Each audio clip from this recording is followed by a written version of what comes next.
Right, we need an intro music. We don't. The top chat with Joe. I'm leaving that in. Hello, everyone. Welcome to the first ever episode of Top Chat, a brand new podcast. This week we're doing Top Chat games. My name's Matt, and my co-host is Joe. All right, mate. Hi, Joe. How's it going? That was a good intro. Thanks for that. Thanks. We got there in the end. It's only taken us like an hour. This week we're doing games. Top Chat is just something we came up with recently, and we decided we both like games. So our first ever episode, we would talk about them. Specifically, we're going to do a top 10 games of all time each in about maybe 10-15 minutes or so. But first of all, we're just going to have a little gaming catch-up, aren't we? A little chit-chat. A little chit-chat, a little top chat. Very good. Yeah, we're starting as we mean to go on. Absolutely. It's not going to be great for now, but you're in it with us now, so deal with it. What have you been playing this week? I have been playing, 2017's... Tennis World Tour? No, not the tennis. Okay. I finally caught up on Horizon Zero Dawn. Oh yeah, you said. And is it good? It's very good so far. I'm a bit surprised that... I've played it a bit before, because I've had it for about 2 years now. Yes. in the pile. In my massive pile. We mean games. He's got a big pile of games that he's yet to play. Maybe one day there'll be photo evidence. But carry on, please. It's not what I expected, but it's kind of like a Ubisoft game where you've got that whole gameplay loop of running around, clearing the map and clearing out camps and things like that. But the story, quests and side quests. Yeah, exactly. And correct me if I'm wrong. I'm releasing the fog of war type thing on the map. Oh yeah.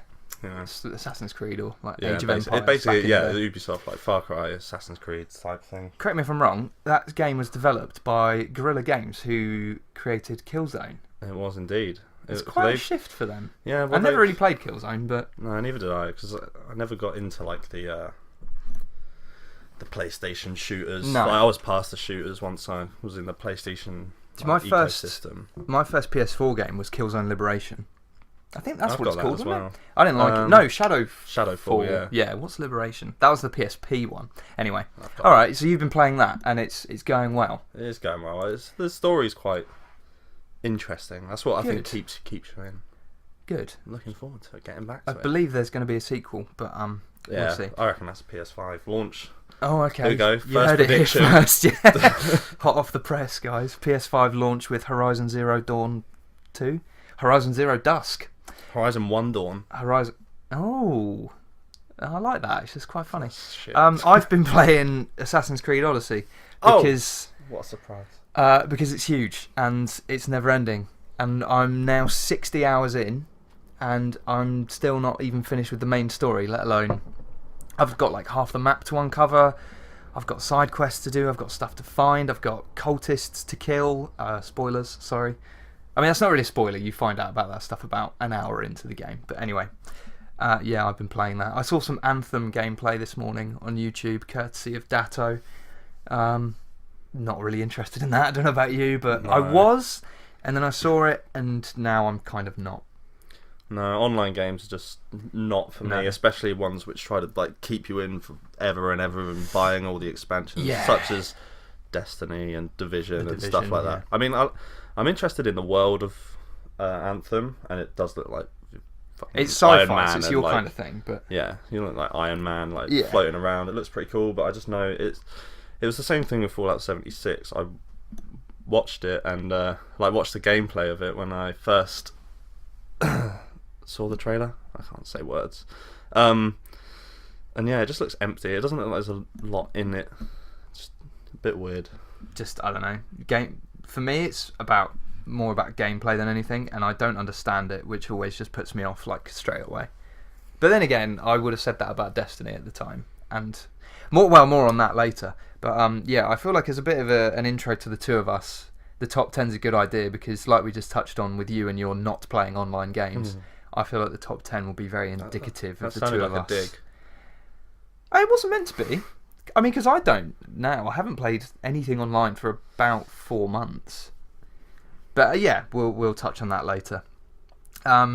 What have you? Anything else you wanted to throw in before we move on? I've been playing a little bit of Mario Odyssey on my Switch. Oh, nice on your Switch. Finally, I'm yet to buy mine. Getting through that, which is jolly good. I can tell it's like a really good game, but I don't know. It's 3D platformers, not really my thing. But like, it's one of those ones where you can just tell that it's a good game, but it's also sort of not my kind of game. I mean, there's a reason Mario's been around for like 30 years. So yeah, maybe exactly. not 30. I mean, that's hyperbole. He's a character within many genres. Like, it's not all 3D platforming, but you know, it's very true. Karts are the best games, like all the Mario Karts. Would you agree with that? Mario Kart's great. They're alright. Crash Team Racing will be better when that releases. But anyway, that's a hot take. That is a hot take. Is that the first hot take? We've had the first prediction of the first hot take, and we're not even 10 minutes in. Excellent. Right, we're going to move on now. We're going to talk about some news, but before we do, this little hand signal thing I did a minute ago, stop bloody looking out the freaking window. Because when you do, you do this, you sort of talk like that. Did I? And then, yeah, I'm sure I people, look out the window. anyone listen, yeah, maybe you'll subconsciously just... Anyway, what's in the news? So stop doing that, you dick. PS4 has now sold over 91 million units. And has, what's that, an impressive... blah, blah, blah. So I'm reading this off a screen. I probably should have done a bit more preparation. Didn't it say something about, like... it's got that many online users as well? Yeah, so like in the original subscribers. article, which is by Sharif Syed, which I've just we should probably give these people credit. At VG247. I reckon that stands for Video Games 24/7. I think you might be right. Which I think means that they do video games 24 hours a day, possibly 7 days a week. I don't know. It's just a guess. Oh dear. However, please just go on. Yeah, it said 90 million active PlayStation Online users. I don't think that means PS Plus, but I just think that's 90 million consoles that are connected. Alright, so as out of all the 91 million that have been sold, there's damn near 100% of them are being used. Yeah. Oh, okay, that's pretty good, especially if you compare that to something like the Wii, which I think had like a 120 million. Yeah. And then it just ends up in your nan's house. Covered in dust, with the Wii Fit. And the Wii as well, not just your nan. Oh, Jesus Christ.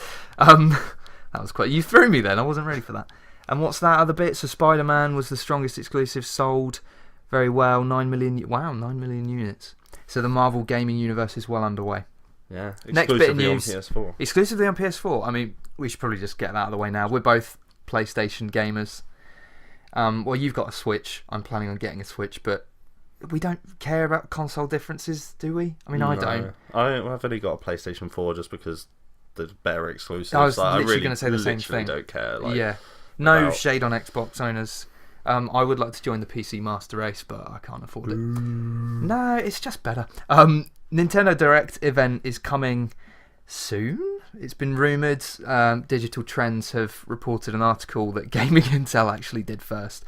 So there's maybe going to be a new Nintendo Direct in January, which you were just explaining to me is just basically a press video. Yeah, it's about half an hour, 4 times a year or so, something like that. And it would, like, for example, they did one just before Smash came out.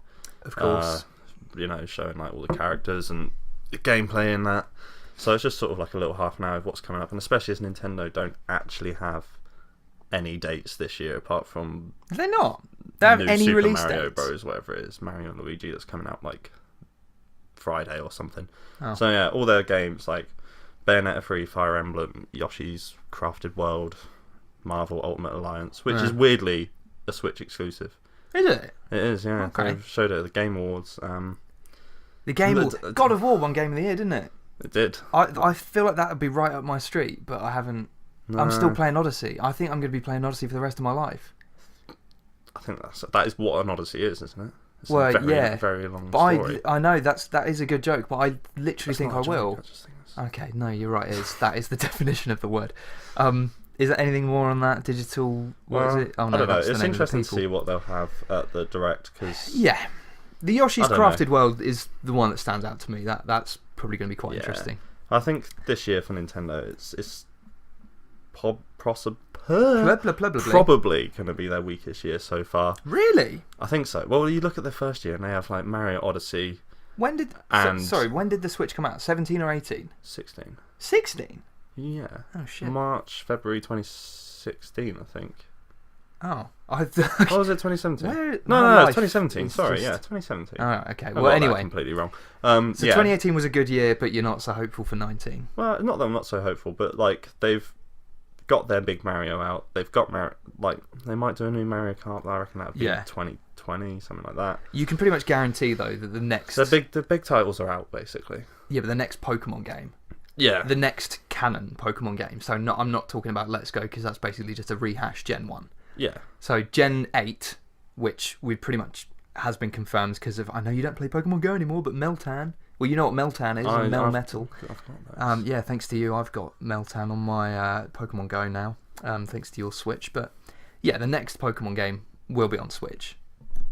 Yeah, I definitely. think. It's not so going that's something to look forward to. Hopefully it's not on 3DS, because just fucking kill that thing. Fine, just kill that thing. I love my 3DS, although I don't know where it is. Switch is so much better. That's how much I love it, is I've lost it. Same with my final... Stop talking about NANs. Our final bit of news is a bit random. It's not as mental as the news about Soulja Boy making his console, which crashed his car the other day. It was a whole like Princess Diana thing. Okay. I think like Nintendo just went after him and he like got injured in a car crash. Oh shit. Probably. Have you seen what it is? Dark. It's basically an emulator. It's just a load of It's pirated also not games. even a thing he made. He's literally just selling it. Oh yeah, and it's someone else's thing that he just slapped his name on. Yeah. Anyway, so yeah, it's a new console that has been announced, has it? Oh yeah, it has. So Slightly Mad Studios, who are the team behind Project Cars, which I don't think either of us have played. No, I think I like racing games, but the demo. I remember that. Anyway, yeah, so they're making a console, which seems a bit, it's a bit of a leap from game to console, but it's supposedly going to compete with PS4 and Xbox One, although it's been slated to maybe exist alongside the PS5 and Xbox 2, which if they call the next Xbox 2, that's just realistically they should, but they can't go Xbox and then Xbox 360, Xbox One, Xbox 2. Like that's some Star Wars level. No, I think like fuckery. That's ridiculous. I think they'll call it just like the Xbox or something. I feel like this is going to be like for Xbox. Xbox 720, just to really mix. That's what actually, because then you've got Xbox 0, 360, 1, 720, 2. Not what's the maths? I don't know where you're going with this. 1080. So like, basic 360 is double 360 720, right? Yeah. And then okay, welcome no, to don't the worry. maths podcast. Welcome to the maths quiz. So yeah, Madbox are making. Oh no, sorry. Slightly Mad Studios are making the Madbox, which it does look side mad note, as well. It's a crap name. Madbox. That's a terrible name. I don't know what they're trying. I mean, first of all, we've already got a major console called Box. We've got Xbox. And then when you compare that to like PlayStation or GameCube, which are both good names. I mean, I don't particularly like Switch. I mean, it makes sense because of the way that it works. But I think Switch as a name is a bit meh. But Madbox... Is it better than Wii, though? Or Wii U? What Wii U was crap. I quite liked Wii, but Wii U was just not great. Because it kind of took the whole point of Wii is that it's meant to be communal, isn't it? It's games you play with other people. Hence why it's called Wii. And then Wii U is like, oh, well, now you can do those things on your own, which is just hypocritical in a way. Like about 4 million people did it on their own, because that's how much that fucking thing sold. Really? Like not at all? I think it was like about 10 million. I know that Switch has taken it over already. Yeah, I'm not really surprised at that. I think... Oh no, go on. I was just about to say, with this Madbox thing, like, they're saying, like, they're targeting like 120 frames per second, like, it's going to be ridiculously good, blah, blah, blah. But... I think this is literally just the same thing as like the Steam machine. It's just going to be like a computer. I was going to say it operating system built in. Yeah, it looks like a computer, and it will probably run on like Linux or something. Yeah, exactly. But another hot take that I just wanted to throw out there, and I've said this to you already, and you had a good point. So maybe we should say this for another time. But fuck it, I've started, so I may as well finish. I think PS5, especially, maybe not the next Xbox, but I do think PS5 will be handheld to an extent. Because I think the success and the portability, and you think about the main market for these companies is their home country of Japan, and Japan, you've been, and I know somewhat about the culture, is a mobile country. Like, they do everything on the move. They don't stop. Oh, what does stop is this. Don't not respond, you cunt. Oh, you fucking piece of shit. We'll have to just listen back and carry on. Oh. Our recording just stopped because my computer's crap. But basically, I was saying, I'll just hash this together and it won't sound... I won't say that, actually. I'll just cut that out. Okay. Just for the sake of it. Just carry on. So, good job. Voice break. Good job. That's not in there.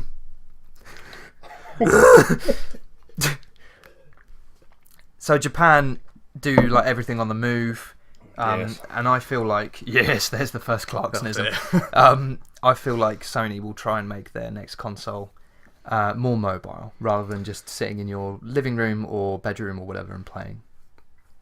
You think it'll be like the Switch? Like I think it'll be like I think it will have a traditional controller because the DualShock is just the best controller ever made. And I know that's like the biggest... Xbox kids are always like, the controller's so much better on Xbox. Maybe, like, it feels quite nice to hold, but the battery is terrible. Yeah. What? No, what, on PlayStation? Yeah. Mine's great. Jess's, my girlfriend, she is actually listening to this. I hope she is. Her battery on her first controller was terrible. Like, it lasted about half an hour. Well, I mean, I've got your first controller. You've got my first controller. So that's probably why it's shit. And also the fact that my girlfriend will never charge the fucking thing. She'll just turn it back on and like quickly look through Netflix until it turns off. So that's wearing down the battery as well. Isn't that interesting? Two nerds doing a gaming podcast and we've both got girlfriends. That's Alright, funny. don't brag. Yeah, well, anyway. Just wanted to dispel the myth of the, what's the word? What am I looking for? Stereotype. Anyway, should we move on? Because we're 20 minutes in and we haven't even touched on the top 10. Well, I'm going to... In a future Top episode, 10? I'm going to tell you that why I'm wrong. Completely wrong. I think they can do a handheld because... The point But you it made... won't be Sorry, go on. it won't be like a hybrid like the Switch, but they will do. Okay. They will do a handheld, I think. Vita Okay. 2. I'm praying. That's the thing. I feel like maybe they won't because PSP was decent and sold well, but third-party support for it was non-existent. I mean, like the only company that actually made decent games was Rockstar, and they were just basically GTA I think the ports. PSP sold, I want to say about 40 million. If that's right, you're Something a like that. fucking loser. I swear to God. But But Vita was shit. We can all agree yeah. Vita did not. It wasn't work. shit. No, the console was probably decent. It was amazing. But, I've it still got wasn't mine right. upstairs. It was Yeah, I amazing. know, It was but the first time you can Jesus like Christ. 3D graphics, 2 analog sticks, and Nah. the only problem is it didn't have an R2 and L2. That's what it needed. Yeah, but then it would just... This is what I mean, because then it would be like a DualShock, and then it would be like a Switch. Anyway, right, we're going to move on. We need to start the top 10. So, here we go. I've been wanting to do this since we came up with it. I'm going to start. Is that correct? Oh, wait, no. I want to do my honourable mentions. Oh yeah, we've got. Right, I've got about... So as we're doing this properly, we've both got about 15 honourable mentions. I swear, like because we're good at this and We're really professional. we're great. So we're good at this and we're great. We are great. I'm just going to rattle through them. I'm going to try not to talk about them any more than for like 5 seconds each. Oh, I'm well excited about this. But basically, well, yeah. Shall I just do it? I'm excited. Right, Bulletstorm, fucking great game. Everyone needs to play it. Never played it. I think it's being remastered. Pick it That's up when it does. strange. Modern Warfare 2. Oh. Gran Turismo 4, I think objectively the best racing game of all time. Loco Roco, PSP, not PS4. Worms Armageddon, because who doesn't love Worms? James Bond Nightfire for the split screen multiplayer. Vice City, as in GTA Vice City, pretty much just for the soundtrack. Come on. Yeah. Ozzy Osbourne and Michael Jackson on the same game, like you can't go wrong. SSX 3, definitely the best snowboarding game of all time. Also, again, maybe just for the soundtrack. Colin McRae Dirt 2, best rallying game of all time. Again, fucking great soundtrack. Probably the reason we're friends. And I'll go into that maybe another time. Yeah, elaborate on that. 'Cause I don't know what you're on about. Alright, basically, it's got Glamour of the Kill on the soundtrack. And the reason that I was friends with Will Robson is because I used to sit next to him in business class. And one day I was singing the song from Dirt. I think it was Rise From Your Grave. And he was like, oh, how do you know that band? No one knows that band. And then me and him struck up a friendship because we both like metal. And then I went to college without any friends, ended up sat next to you in media, and we bonded over music. And my music taste was pretty much shaped by the games I played.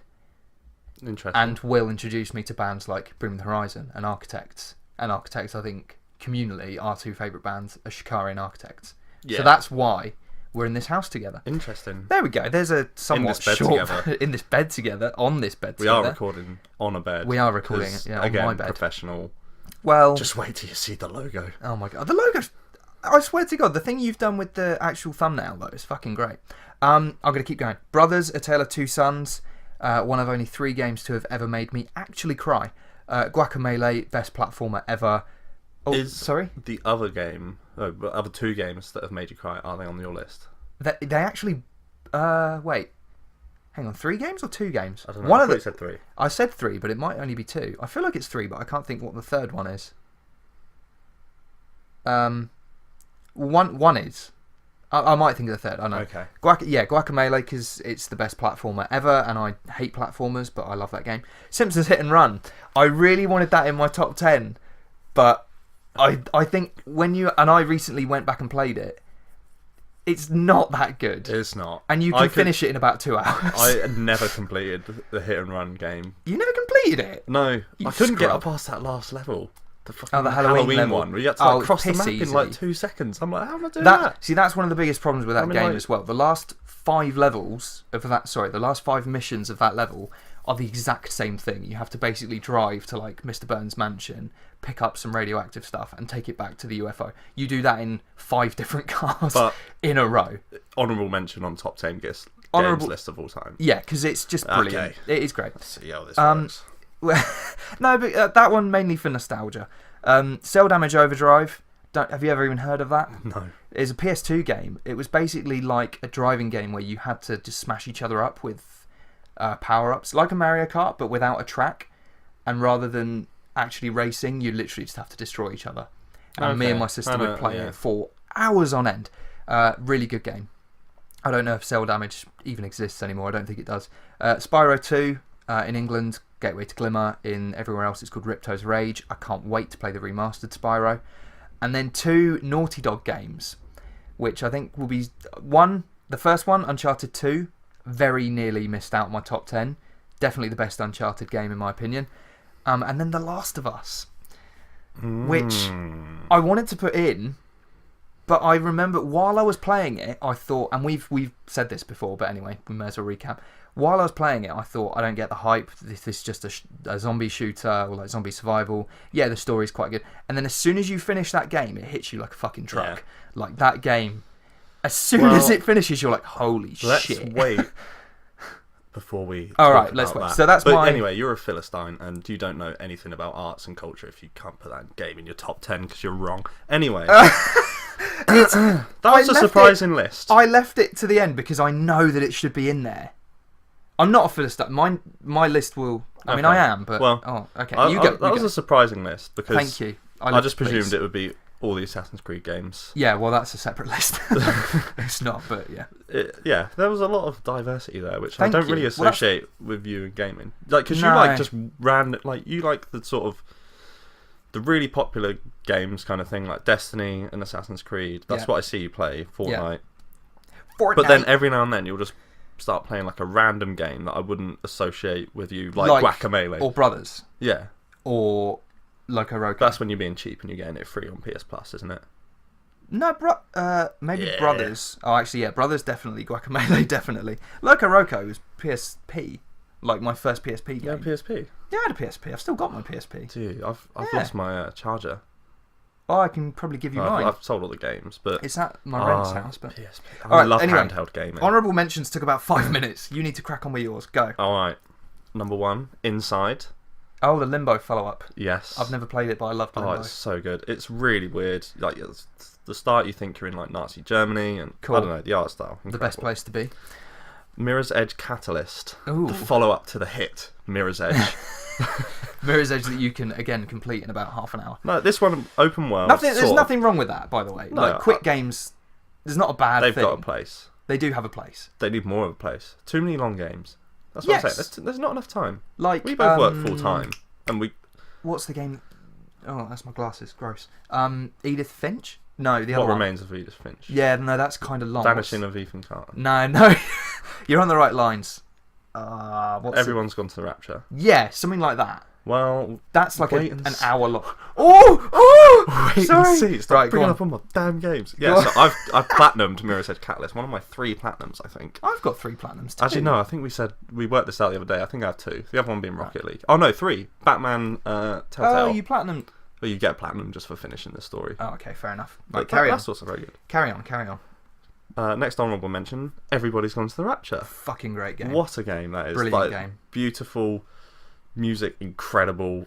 Like, I never It's- actually, like, I didn't play it. Well, no, I did. I started it, and I thought this is fun, but I don't know what the word is. I'm restless, so I basically just got Jess to play it, and I watched, and it was but I brilliant. think you can just watch it. It's not like you don't need the gameplay, but They it is the nail- definition of a walking simulator. Yeah. I remember that there was a whole controversy. I don't know.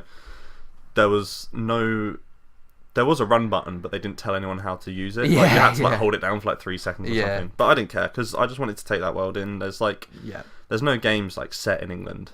That's what I wanted And to say, is they nail the aesthetic. Yeah, exactly. Like, of Little Like, England, just a little village. quality. Loved Nailed it. it. Yeah, sorry, Music carry on. amazing. I want to get the vinyl. Yeah. Need for Speed Underground 2. Oh, more on that later. Oh, Is it? Well, maybe. I used to love the soundtrack. I think it was Need for Speed Underground 1. They But- all had great. So up until like Carbon. This they all one, had when I great was like soundtracks. 10 years old or something, and they give Yeah. you an open world and like neons and spoilers, and you're like, fuck yeah! Flames Just down the side of your around- car. Yeah, exactly. Yeah. What a game. Quality. Of the many FIFAs that I've played, Oh, you can't put. I've got to put a FIFA in here because I realised the other day doing the PlayStation 5-year anniversary video thing when I was really excited to see what my top 3 games played on PlayStation were, and it turned out to be 3 FIFAs, which was quite disappointing. But I've you not know, done this. You'll have to show me. I don't know what you're on about. I told you the other night. Like, and Did it's how many hours you put into PlayStation. Like 4. Oh, I think I've Jesus. done like I don't wanna know. 141 days worth, which is about a third of a year Okay. across 5 So, years. we're still on That's not honourable too bad. mentions. Yeah, stop. Crack on. Sorry, Stop it's my rushing fault. me. It's my fault, but also fucking get on with it. Grand Theft Auto, San Andreas. Oh, and I said Vice City. Yeah, you I think did. San Andreas. I kind of put them together, It was- but I yeah. think Vice City has the I'd better put soundtrack. Vice City more with 3. Anyway, and also, Definitely have you not. ever looked back at the Vice City map? It's so small. It's tiny, yeah. It's really, really Just small. like my penis. But yeah, But what an it- incredible game. But when you like, think scale-wise, back in those days, it was big. yeah, but then like a year later, San A year Andreas later, come San out. Andreas is like triple the But size. I yeah. remember seeing San Andreas for the first time. I think I got an Infernus on like the first like playthrough I had. Like the first time I sat down with it, I got an Infernus, and I remember driving like as fast as I could along this motorway, and all like the motion blur and everything. It looked amazing to me. It was Yeah. absolutely real. And then I played like the remaster, or not the remaster, but the re-release on Yeah, the the collection. HD one on Yeah, I on know what you mean. PlayStation 3. Yeah, yeah. And I was like, I can't see anything like more than like 10 meters in front of me. Like cars are just turning, and, And then the I'm crashing controls into them. are shit. Yeah. Circle to shoot. I think that's what it is anyway. Oh yeah, back but in that's those days. Rockstar. They're not actually good Well, at these making since mechanics. GTA 4, they've been good. Anyway, Sorry, yeah. Yeah, I'm just doing these like my San fucking list, Andreas, aren't I? What a game. All right. Yep. I think the only game from 2018, Mm-hmm. Pokemon Let's Go. Cool. Good. I'm glad you put that in. Yeah, just an improvement. On, Oh, actually, I on the- should say as well. For me, like an honourable mention, just Pokemon Go. Like I can't think of that's many not in games. your list. No, it's not at all. Wow. I can't think of many games. I was going to put it in as like a curveball because it's a mobile game, but I can't think of many games that have held my attention. And I play it every day. Yeah. But I'm not level Ridiculously. 40. I'm not level 40. I'm only level 35. I'm a I've higher never level put than I thought, and I don't even Yeah, but play. the I'm first, level like, 20. 20 levels. All right, piss shit easy. on me then. Yeah. Right, fuck it. Complete the Pokedex, then talk to me. Modern Warfare 2. Hey. I yeah. was thinking of what Call of Duty, and in my head it's always been Call of Duty 4. Yeah. But I don't think I've ever been as excited for a game as Modern Warfare 2. I went to the midnight release of that, the only time I've ever done that. I did that for Destiny 2, and that's a totally different story. Played it all next day, like that Yeah. game used to Modern make me War- yeah. rage more than anything. That was in But, my honourable mentions, wasn't it? yeah, so we're on the 2s now. Every other game is ending in a 2. Ending in a 2. Assassin's Creed 2, Yep, good shout. my favourite Assassin's Creed game. Okay. Currently, I've only completed 2 Assassin's Creed games, and the other one was Assassin's Creed 1, so I never Take completed that for Fun a grain of fact, salt. I never completed Assassin's Creed 1. And I am possibly the biggest Assassin's Creed fan You're wrong, then, aren't you? in the world. No, it's Assassin's not a Creed very 1 good game, isn't though, is it? great. Yeah, right. Good idea. Carry on. Gears of War 2. Never played it, but it looks kind of okay. Oh, it's so good. I love Gears of War. Mm-hmm. Wish it was on PlayStation. Mm. Fable 2, another one that I'd love on PlayStation. Again, I actually really want that on Switch. I know it's never going to happen, but We live in that hope. on Switch, that would be amazing. Fable 2 was such a funny game in like sort of medieval kind of gothic England. Last one, Fucking on with it. Yeah. Just Cause 2. 2. Okay, I've only played 3. Because we were talking the other day, We were, and you were yeah. like, Just Cause 4 looks good. I was like, I don't think it does. It looks exactly the same as Just Cause 3, but tornado. Oh, Yeah, look at okay, me, that's I'm kind flying through the air. Yeah, but it is just fun. It's fun. It's just but fun, like the grappling hook and then I the had enough parachute. of that in Just Cause 3, you know. Okay, fair enough. But I Just never Cause finished 2 Just Cause 3 It because was awesome. Apart from like the last mission, you're jumping between 3 nukes, disarming them. It's crazy good. Okay, well, that rounds out the honourable mentions. What I was think that, about half an hour? that's far too long. Well, no, we're only about half an hour in. We've done some news. We've done some. What have we been playing this week? Anyway, honourable mentions done. Good lists all round. I think. Well done. Well done to you. Top work. top chat. That was some top chat. Top work. We're not top even finished games. yet. We're not even finished. Time to start. I'm just going to keep talking because earlier on. Come on, don't fail me. My rolls are hurting sitting like this. Yeah, it did just keep going. Okay, well now that's in the podcast. That's Yeah, good. I'm fat, by the it way. is having a bit of a. I don't know if you can tell by my voice. I've got a fat voice. It'll I don't be know if fine. that's a thing. I'm not going to edit. I'm going to edit this bit out. There's no Good. point. So let's start the top 10. Go on. I'm going to go first because. You just want to, and you're a spoiled little child. No, you wanted me to go first. I do. And Yeah. I feel like I should. And my one will be a big reveal. My top one, I think you're going to be surprised by my number 1. I reckon I will. Only because you said something in your honourable mentions. Which now you're thinking, aren't you? Anyway, my number 10 is a game that everyone should play, and it is Rime, spelled R-I-M-E. This is, for those that don't know, a puzzle adventure game starring a purposefully androgynous character who doesn't talk. All you can actually do is either make the child sing or like shout to light up beacons or torches, which I think is an excellent game mechanic. There's like a revolving cast of support characters. There's like an adorable fox. There's like this bipedal sentient rock thing. Put simply, it's possibly the most heartbreaking thing I've ever witnessed. Did you cry?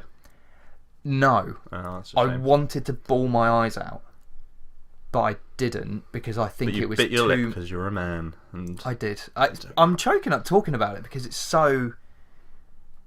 I've just never, even in like film, TV, music, games, nothing has made me sort of react that strongly as this game. Even though it isn't one of the games that made me cry. Like Brothers did, because it's just like that. Just kind of. You feel like you know something's going to happen in Brothers, and then it does, and it's like, oh no.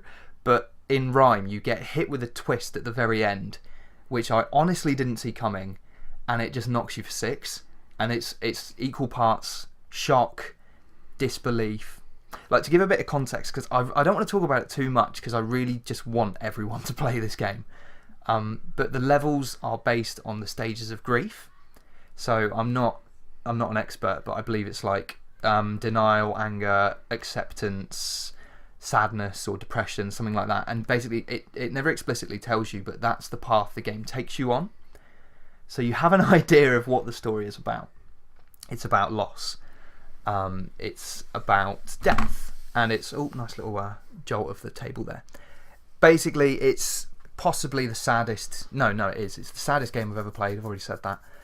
The gameplay as well, like even from an objective point of view, the gameplay is really good. Like there's some very interesting ideas that I've never seen before in a game, and I just love it. I've only played it twice, once for the story, once for the trophies, because I platinumed it.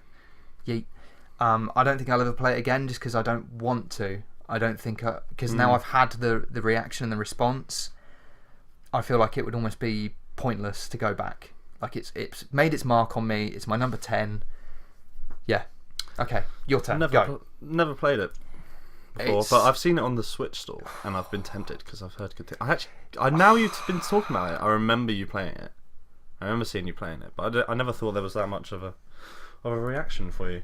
Yeah, there really was. Great game. Spanish developers, and it's an absolute triumph. Oh, no, I do remember that game, because that was supposed to be like a PlayStation 4 exclusive, and then Sony went in one day and just years. like grabbed all the consoles out and were just like, nope, we're not publishing this anymore. Yeah, so that was a bit weird. But it's a brilliant game, and I want everyone to play it. Your number 10.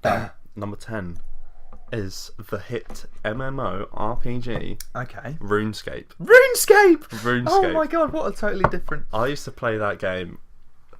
Everyone did at our school. When I was about 8 years old, played it for about 2 years from that, just like every single night. Constantly trying to get into the miners guild. I think it had to be like 70 something mining, and I just put so many hours into this game. Like I loved all of it. Like all the levels that you could do. Like there was a wood cutting level. You literally just had to chop down trees. I was like, I'm going for that. I can use my rune pickaxe to chop down the trees. Mining. Oh, what a game! The quests and everything. I was only a member, I think, once.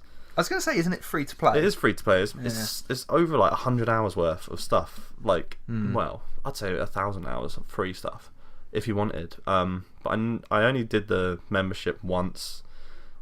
It was a bit too overwhelming for my poor little head. And then I got hacked because someone asked me for my credit card details, and I was like, "Oh, here you go," because again, I was a child. A little bit of naivety there. I did actually replay it for a few months when I was about 18. I vaguely remember this. And I played it during the summer, and I had a job at the time, so I was like, I can afford my own membership. When you were working at Esso? It was. Yeah, I used to work at a petrol this. station because. We've all got our own money. Yeah, so I was playing it during the summer, and I was like, I'll buy myself a membership. Nice. Didn't play it after I bought my membership for some reason, and I've only recently sort of gone back to it. Because it's out on mobile now, the classic one. Yeah, RuneScape. Because I'm not interested in like all the new stuff. I've fallen out of it for like 10 years now. I can't get back in. But yeah, the mobile version is very good actually. And my account was hacked, so I started again, which was actually quite fun. So I think I'm about level 20 mining now. Only like 55 to go, and I'll be in that guild one day. After that big of a gap between playing it, you pretty much have to start again, surely. If you went back to an old character, you'd just be like, "What the fuck is all of this?" It's not kind of like a Skyrim, so it's not like you're role playing or anything. You can't really role play it. I guess you can. I did have a few online girlfriends when I was on. See, I did on Habbo, and I think Habbo was terrible. Habbo Hotel, pay for everything. I'm pretty sure I was getting pay for the girlfriends groomed as well by some dude who was about 20. Kept on giving me money, and now that's you doing it to them. The tables have turned. I don't have any money to give anyone. Oh, yeah. Anyway, before we get into accusations of being a pedo, which I'm not. I'm not a paedophile. So that's your number 10 is RuneScape. Yeah. Any more you want to say on that before I cut you off completely? No. Sweet. So my number 9, I've actually forgotten. Oh no, how could I forget? My number 9, you said Need for Speed Underground 2 earlier.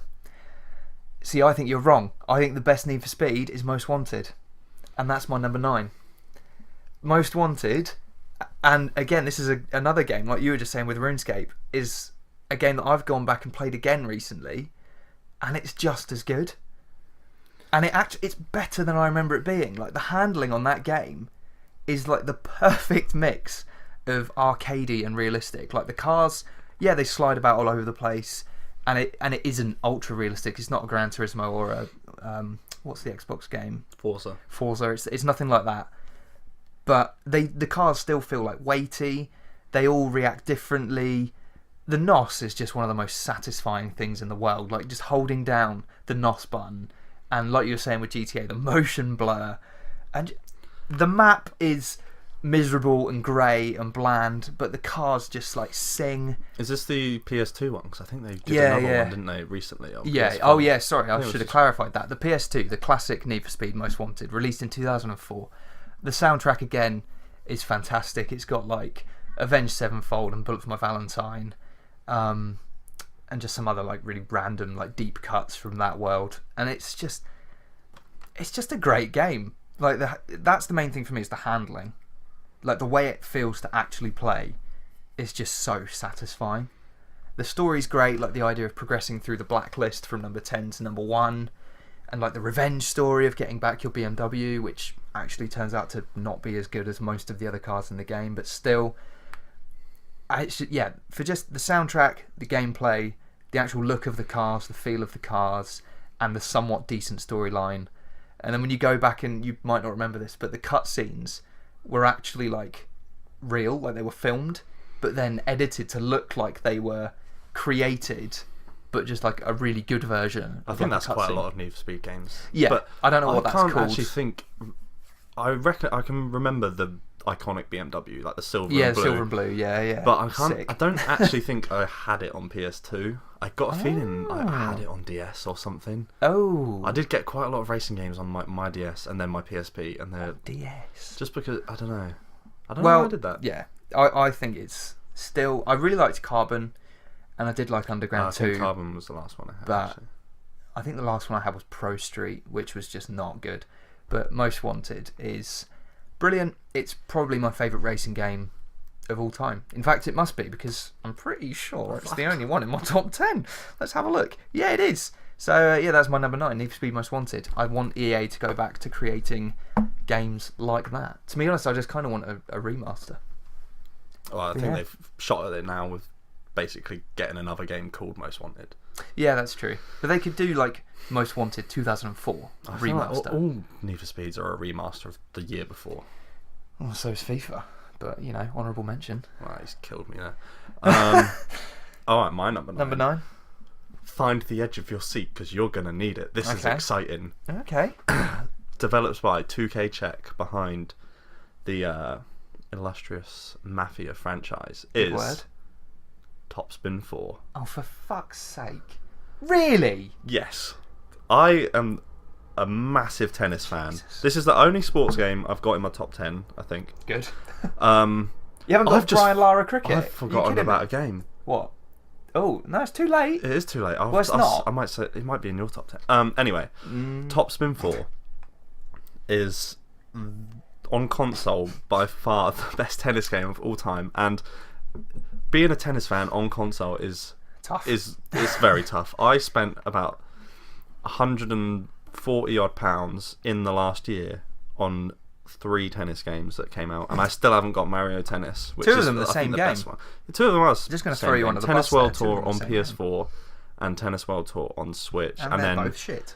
AO International Tennis. Hey-o. But I love tennis enough that I can still play them. Yeah. But Topspin 4, it looks better than the current tennis games. It's got a better roster. You've got Federer, Nadal, Djokovic and Murray, which is all you need in a tennis game to make it succeed.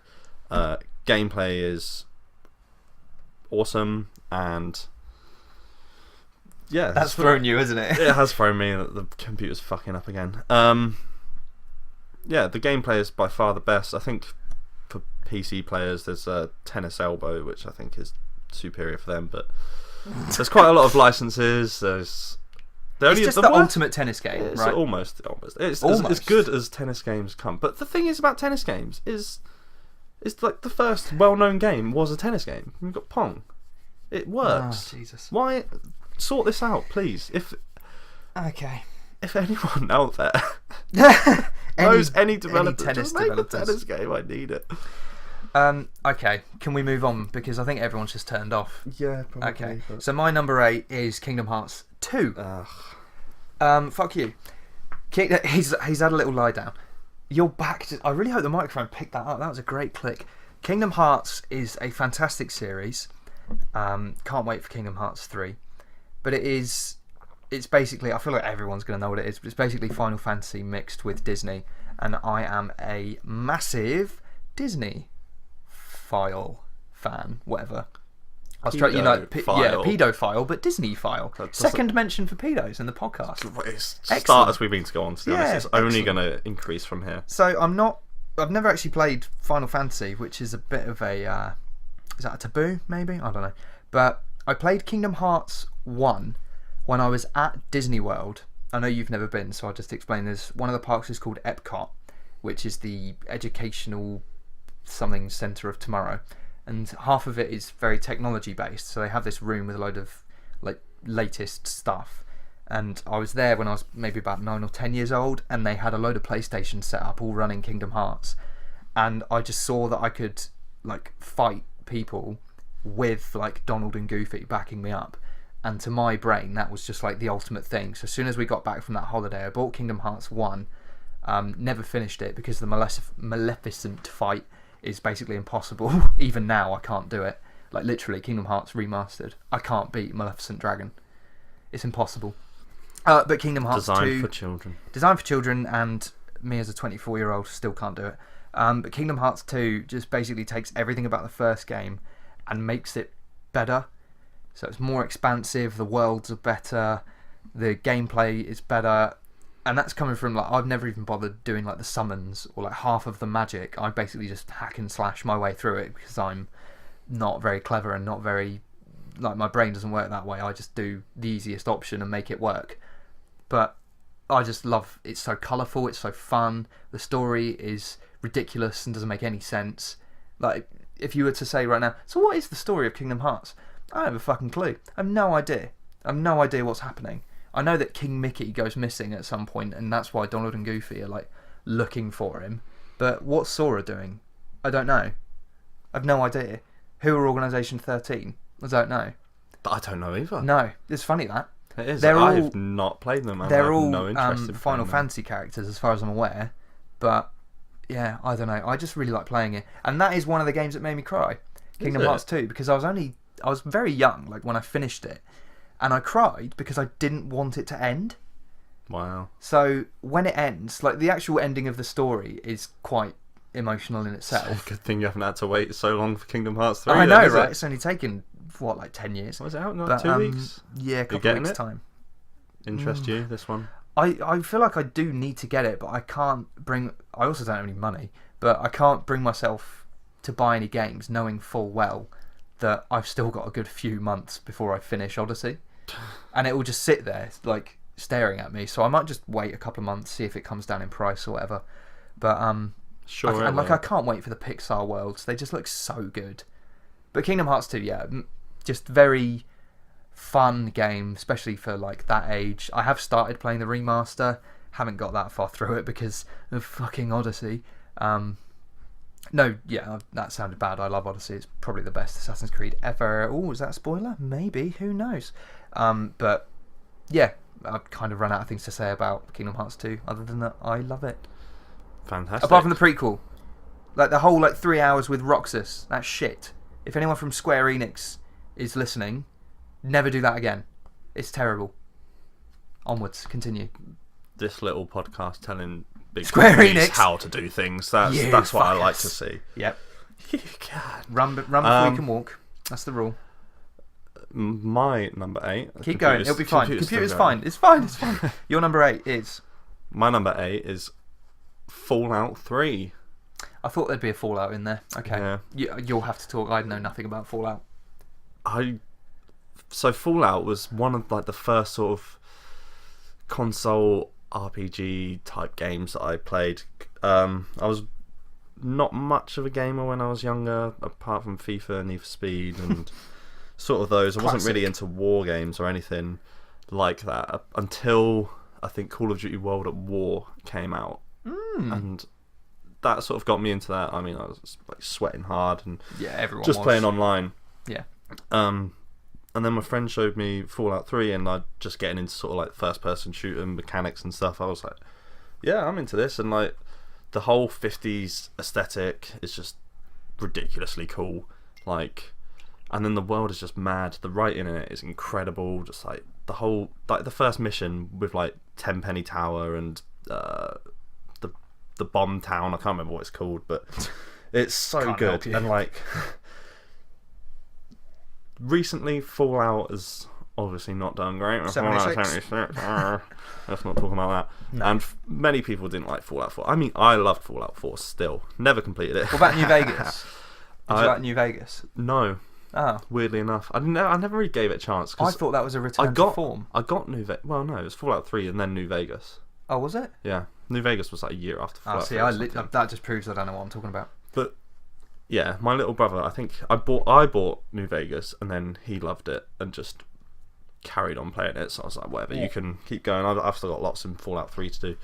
I remember I'd never had a game with multiple endings before like that, and like I replayed all of them just to make sure I could get like the right way. I was like, I think I had a super mutant as like my sidekick, and I think in the first time I got him killed, and I was so upset that I'd killed off this character.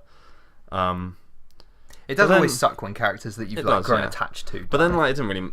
I think if you saved yourself, you could go back and you could just play like side missions and stuff. Right. Okay. But or you could also kill yourself, and then like that would be it. Oh, what? Like spoilers, by the way. Yeah. When did this game come out? 2008. I mean, if you haven't played it now, you're never fucking playing it. Yeah, exactly. Yeah, but obviously, the whole one person who's going to be listening is going to be super mad because I've convinced them to play Fallout 3. You have single-handedly. It is. It's not a good-looking game. It's very grey, like all games were at that time. It's probably Most Wanted. Very grey. Yeah, like Resistance game and Resistance. They were well grey. Super grey. Well grey. They were grey like my man. Terrible. Oh, for God's sake. Why has that become a thing? Nan jokes. Know. Right. Okay. Sorry. Fallout 3. Yeah. Loved everything about it. Like Pip-Boy. What a way to do inventory systems. Do you know why he's doing that? Yeah.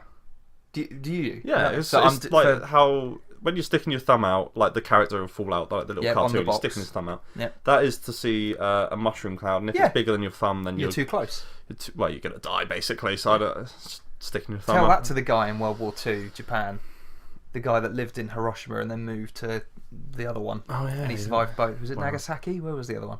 I don't know. That's a real tangent, so we won't talk about that. Anything more to say? Sorry, I'll keep cutting you off. DLC was great as well. It carried on the story, like when you're going through the extra map bit with the big old robot, eloquently put there.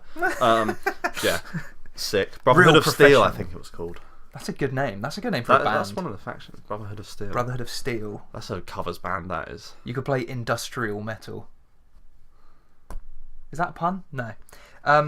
Cool. Good number 8. I'm just going to say this now. Should have said it earlier. I don't think we're going to have more than one game on both of our lists, are we? I think we pretty much know there's going to be one.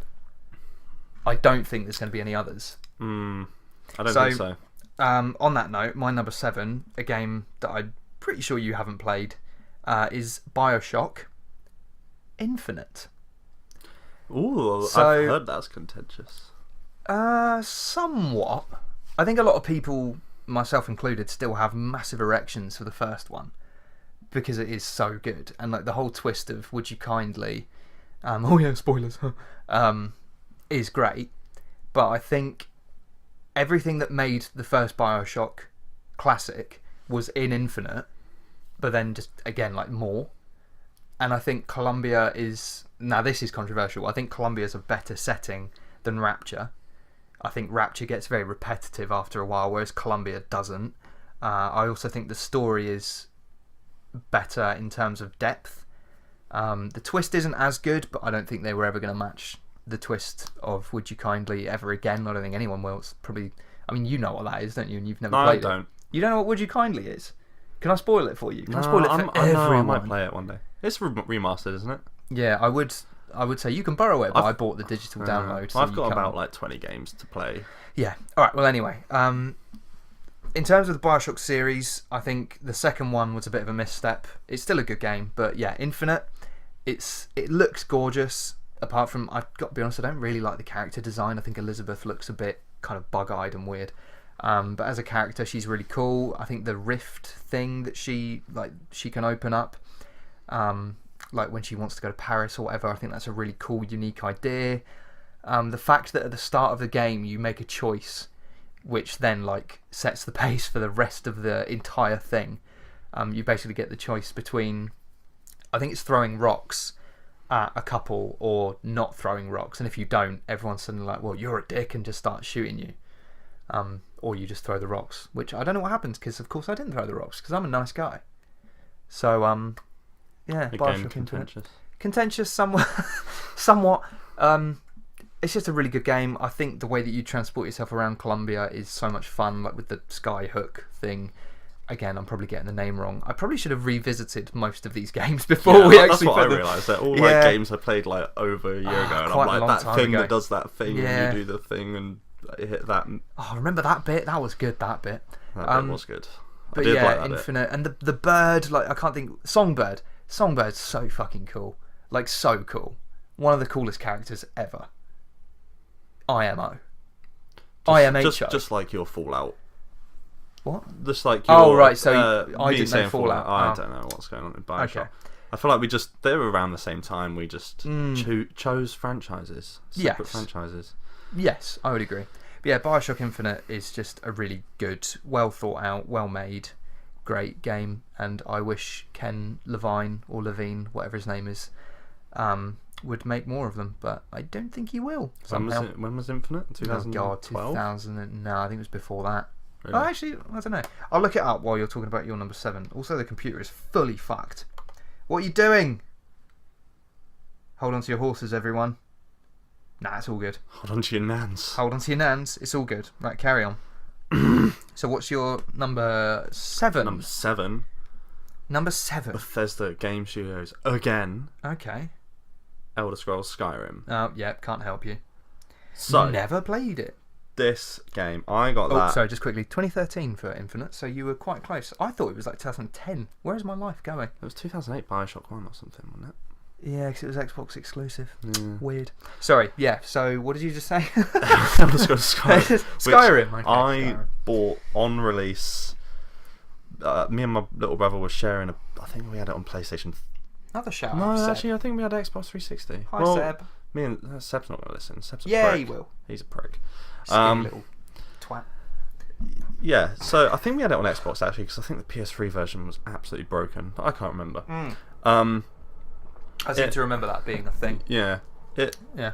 I think I put about 100 hours into it. There's so much in that game. There's a ridiculous amount of quests. There is a lot. There's levels to do. Like, literally ridiculous. And then, like, 100 hours in, I didn't even complete the main story. I sort of, like... can't bother to play this game anymore. Like, I've got other things to do. I think I was doing my GCSEs around that time, something like that. Not that I was studying. Don't be ridiculous. Don't be silly. Yeah, but and then that got a bit real then, didn't it? Yeah, I realised shit, everything's gone since. Not now, not anymore. But back to talking about Skyrim. Back to Skyrim. There's a tear tumbles down my cheek. I then played it again, like a couple of years later. I think this time on PS3, once most of it had been fixed. Again, I had to start again because, like we were talking about RuneScape, you can't go back into those games. Like, no, it'd be too overwhelming. Especially with that game, you're sort of role playing a little bit. Yeah. I mean, I didn't play it too much that way, but I forgot what happened. What happened? What happened? And put another 100 hours into it. Did exactly the same thing. Stopped playing it. I think I went to uni. Yeah, probably. All in the meantime, my little brother's bought it across like 6 different platforms. I think he bought Xbox, PS3, PC when he got into the modding stuff. Jesus. He eventually bought it on like PS4 and Switch. I don't know. I bet he's got the fucking Alexa one as well. Alexa Skyrim? Yeah, it was a massive joke about how they put it on everything. So then they did this little trailer and were like, Alexa play Skyrim. Yeah, and she like, it's like a text adventure, and then everyone thought it was just a joke, but they actually released it. Surely not. I don't think it's the whole game, but it's probably like 10 released. Minutes because that would take. But it's like it's probably just the Alexa opening being like, cutscene. "A dragon comes down from the sky. What do you do?" And you're like, "Alexa, shoot arrow." Yeah, and then choose your own adventure. I got it on Switch, and that is the best place to play it. Yeah, I see people on the tube playing it all the time. I love playing handheld games, but I always have wanted like console experiences handheld because like my girlfriend will be using our TV to watch Netflix or something. I can sit and play. What a slag. Yeah. Sorry, pretty much. So I can sit there playing like Skyrim, which is hundreds and hundreds of hours worth of content. Yeah. And I finally completed it recently. Finally finished the story. And now I've just got DLC and stuff to do, but I don't think I'll play it again. No, fair enough. It is quite antiquated, and Bethesda jankiness, which is I was well say, documented. I It's think not. it looks shit. It's to actually look like, at. mechanically, it's quite shit, but there's looks so much in horrible. the game. No, I don't care if it's But all crap and it all plays It's not, crap. It doesn't play crap. Well, shooting arrows is quite fun. I just don't like the Imagine. Elder Scrolls games. You just don't like anything because you're a bad person. I like 10 things. That's why we're here. Oh, you like more than 10 things. 'Cause I you're do. a ridiculous list. Anyway. No, you had about the same amount of honourable mentions as me in the end. Oh, I missed an honourable mention. Did you? Chuck it in now. Rocket League. I forgot about that game. Rocket League! Both got a platinum Both on got that. platinum trophy. Yeah, we probably should have mentioned That's Rocket such League. a good game. The best sports game ever. Actually, no, Topspin 4 is. Yeah, no, I'd say the best sports game ever is Rocket League. So what are we on now? Number 6, right? 6. Okay, my number 6 will probably surprise you, given the amount of time I've actually invested in this game. And maybe it should be higher, but I just love the top 5 more, all in all. So my number 6 is Destiny. 1. Yes, definitely not okay. Destiny 2. Destiny 2 is it was a shambles. I mean, I'm not going to talk about it too much, but the latest DLC thing, I can't even think what it's called, Forsaken, kind of fixed the game, but now like Aaron doesn't play it and sold his PlayStation, and it's not. People do play solo, but it's just That's not. what I tried to do, and I had It's Destiny not for the like same. a day. I don't like playing with people. Like the same thing with GTA Online. I hated playing with I people. hate GTA Online in general. Hate GTA I Online. want to do these things on my own, but you just can't. Anyway, No. sorry, Karen. But yeah, just like going from... This is why I don't play Destiny 2 anymore, is because going from... Like, Destiny 1, he and I put so many hours into that game, because we work together as well. We quite often did the same shifts. Like, we get home from work, Muffy. just sweat for hours on Destiny 1, because it was just the most fun game pretty much ever. I mean, well, maybe not ever, because that's why it's number 6. Yeah. But at the time, definitely, it was the best game to have. So you sweating talking about it. It was just so much fun. Like, the gameplay was brilliant. I don't think anyone can make shooting as satisfying as Bungie, at least consistently. The raids were great. I'm struggling because it's such a massive game. I don't really know what to focus on, but I think there was an era of that game for me, kind of like this means nothing to you, but like the Dark Below and House of Wolves era was when I was fully obsessed. Like, all I did was go to work and play Destiny. Oh, and sleep. But there was like nothing else in my life. While you're dreaming of Destiny. I would literally, I'd play Destiny. I'm almost ashamed to admit this. I'd play Destiny for probably about 6 hours after work, and I would go to get in bed and immediately go on Twitch and just watch people. I mean, I've seen you playing do that Destiny. with Fortnite, so I believe it. Yeah, Fortnite was more... I preferred watching Fortnite to actually playing it, whereas Destiny, I preferred playing to watching, but because I was so obsessed, I like... Even though I finished playing, because I was like fatigued or whatever, I needed more. So I would go on Twitch and watch someone. But it's just... Destiny was a brilliant, brilliant game. They really kind of screwed the pooch with the second one. Because it just wasn't as good. They somehow made it worse than Destiny 1. Even like vanilla Destiny 1 is better than Destiny 2. But yeah, sunk so many hours into it. Hunter's Master Race. Whoop whoop. Although I did like my Titan. Just a great game. I thought every single planet was like unique and varied really well. All the guns were pretty unique. There were so many, like, people love to complain about that game, especially Destiny 2, but I feel like it's because as a community we were so fucking passionate about that game because we knew how good it could be. And we, you know, and it's like you just want, it's like a football team. You hate them, but you love them at the same time because you want them to do better. You want to love them. So you hate on Bungie. It's like, why are you doing this? Like, Destiny is, when it's right, it's fucking unbeatable, Destiny. But when it's wrong, it's like, it's still great, but because you've tasted that sweet, sweet, like, Crota's End raid, which actually a lot of people don't like, but I love it, and then you go to do something like... Well, actually, it's probably the worst raid. I've picked a really bad example. But anyway, when you taste, like, the pinnacle, you can't then go back down to the base of the mountain, to use a really weird metaphor. And that was the thing with Destiny. Like, it was, when it was good, it was brilliant. But when it was bad, it was just depressing. But I love that game. All of it, absolutely. I loved PvE, PvP. Strikes were brilliant. Just so addictive. Great game. Destiny 2, what a shame. But I love Destiny. Love it. I think Destiny, so far, I think is like one of the only games on your list that I've played as well. I remember you telling me to get it. I think I picked up like a tenner or something. We needed a third person on the fire team. Oh, sorry. Well, and that was going to be you. I don't get that game. It confused the hell out of me. I don't know what it's doing. Really what is simple. Like the hub world thing, and everyone's tower. dancing and jumping around, and there's like a ball floating around. Yeah, like, the ball. I don't get it. And then there's like you're fighting people, but in a team, and no, not for me. Great game. Don't like playing. Agree to disagree. I hate playing online so much. I hate having to rely on people. They just let you down. People let you down. Yeah. Nans let you down. Nans do not let you down. Well, we'll beg to differ on that one. Okay. Oh, what a weird little. So it's getting really real for me. Yeah, just shout out Destiny 1. Brilliant game. Destiny 2, massive disappointment. Probably the biggest disappointment in gaming. Because you said earlier that Modern Warfare 2 is the only midnight release you've been to. Yeah. Destiny 2 is the only midnight release I've been to. Wow. I've been to 3 midnight Star Wars showings, but that was my first midnight. Have you not done one? No.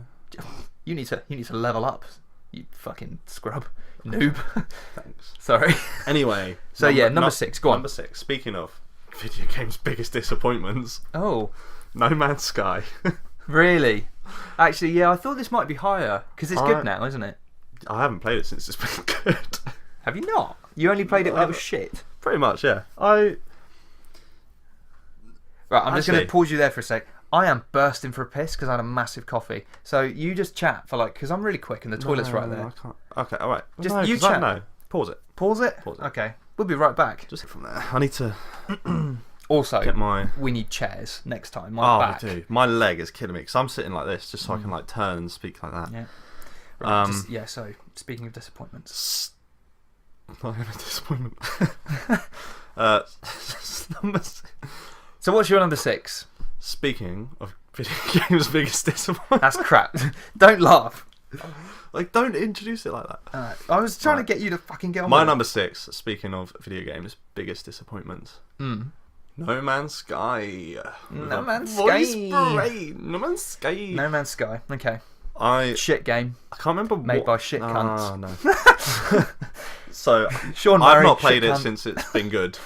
Yeah. Since the new update when it came out on Xbox made One. it good. Yeah. Basically, I think that was I can't remember what that update was called, but I played about all month just before that update, and then the update came out. I looked at it and I was like, cool. Nah. It's good now. I don't want to play it. Too good. Too good. Otherwise, it'd be number 1. I don't know what I said something earlier about being like the game I've been waiting for most. Did you? I said something about I've been waiting for a game forever. Oh, I can't remember what it was. No idea. Maybe it was Topspin. I don't know. Maybe it was. No Man's Sky, definitely the video game every single trailer that came out, I've spent hours just watching people's reactions and everything. I knew this game, I knew what it was as well. Everyone was like, oh, it's going to be a multiplayer kind of thing. Yeah, because he said it would be. He didn't. He did. There's video evidence of Sean Murray being like, oh yeah, we're going to have PvP battles and you can didn't. Right, after this, we're going to find it. And if I'm wrong, Okay. I'll apologise next week. I'm a Sean Murray apologist, basically. He's God. So Sean Murray. Well, no, they've redeemed themselves. They're now in people's good books. And it's really weird to be on the team that's winning. You know, I fight for the underdog. Yeah. Anyway, I loved the gameplay loop. I loved going down to planets and mining. I loved scanning the animals. I didn't do the base building when it came out so much. It was just sort of like a means to keep. I didn't even know there was base building. Yeah, it's base building. It's pretty cool. Pretty cool. Okay. And that was like third person mode and proper multiplayer now. But I don't care about multiplayer. Who cares about multiplayer? For God's sake, I don't want to. But it's still a reason it's good, right? Still a reason it's good. Yeah. Yeah. Great game. Anyway, No Man's Shite. I've got kind of confused with all the updates and like the story progression thing. It got a bit weird. So I don't really know if I'd completed the story or not.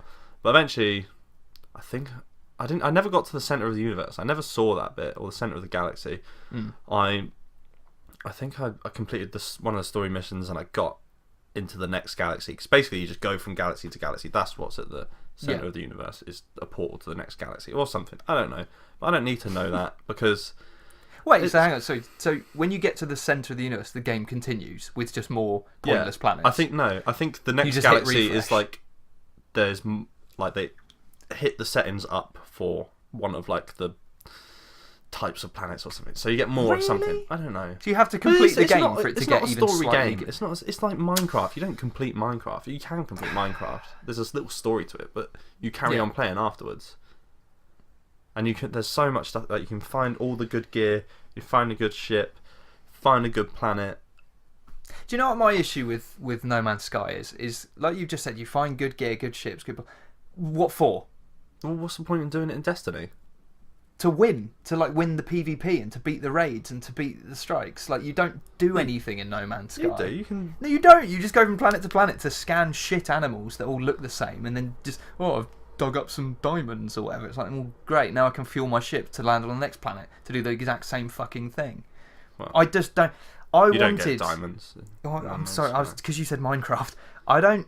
No, wait. What am I saying? I wanted No Man's Sky to be good as well. Because it's such an interesting idea, but it just isn't. Like there's no. I hate games that have like Minecraft that just have no point in playing them. Like, what is your end game? What's your goal?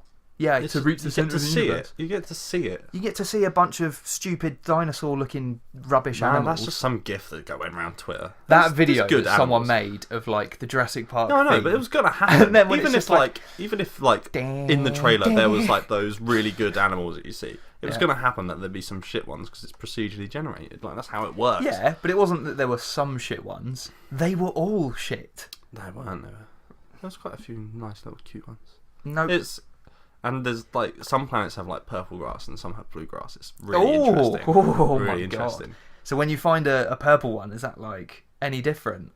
No, exactly. Right. So we've just done 2 storyless sci-fi games in a row. However, at least Destiny had a point to playing it.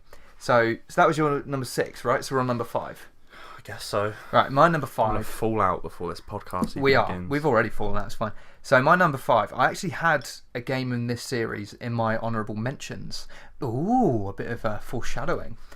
It's GTA.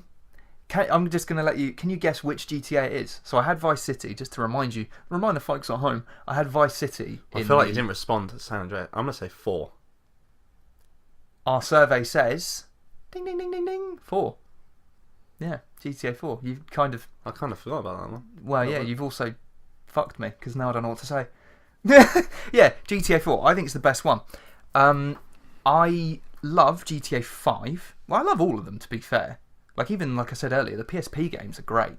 But GTA 5 I've 100% completed. So realistically, I should like it more, because clearly I put more effort in or whatever. Like, I did all the stupid Kiflom, like the secret society, whatever they are, where you just pay. It's like the Scientology mission.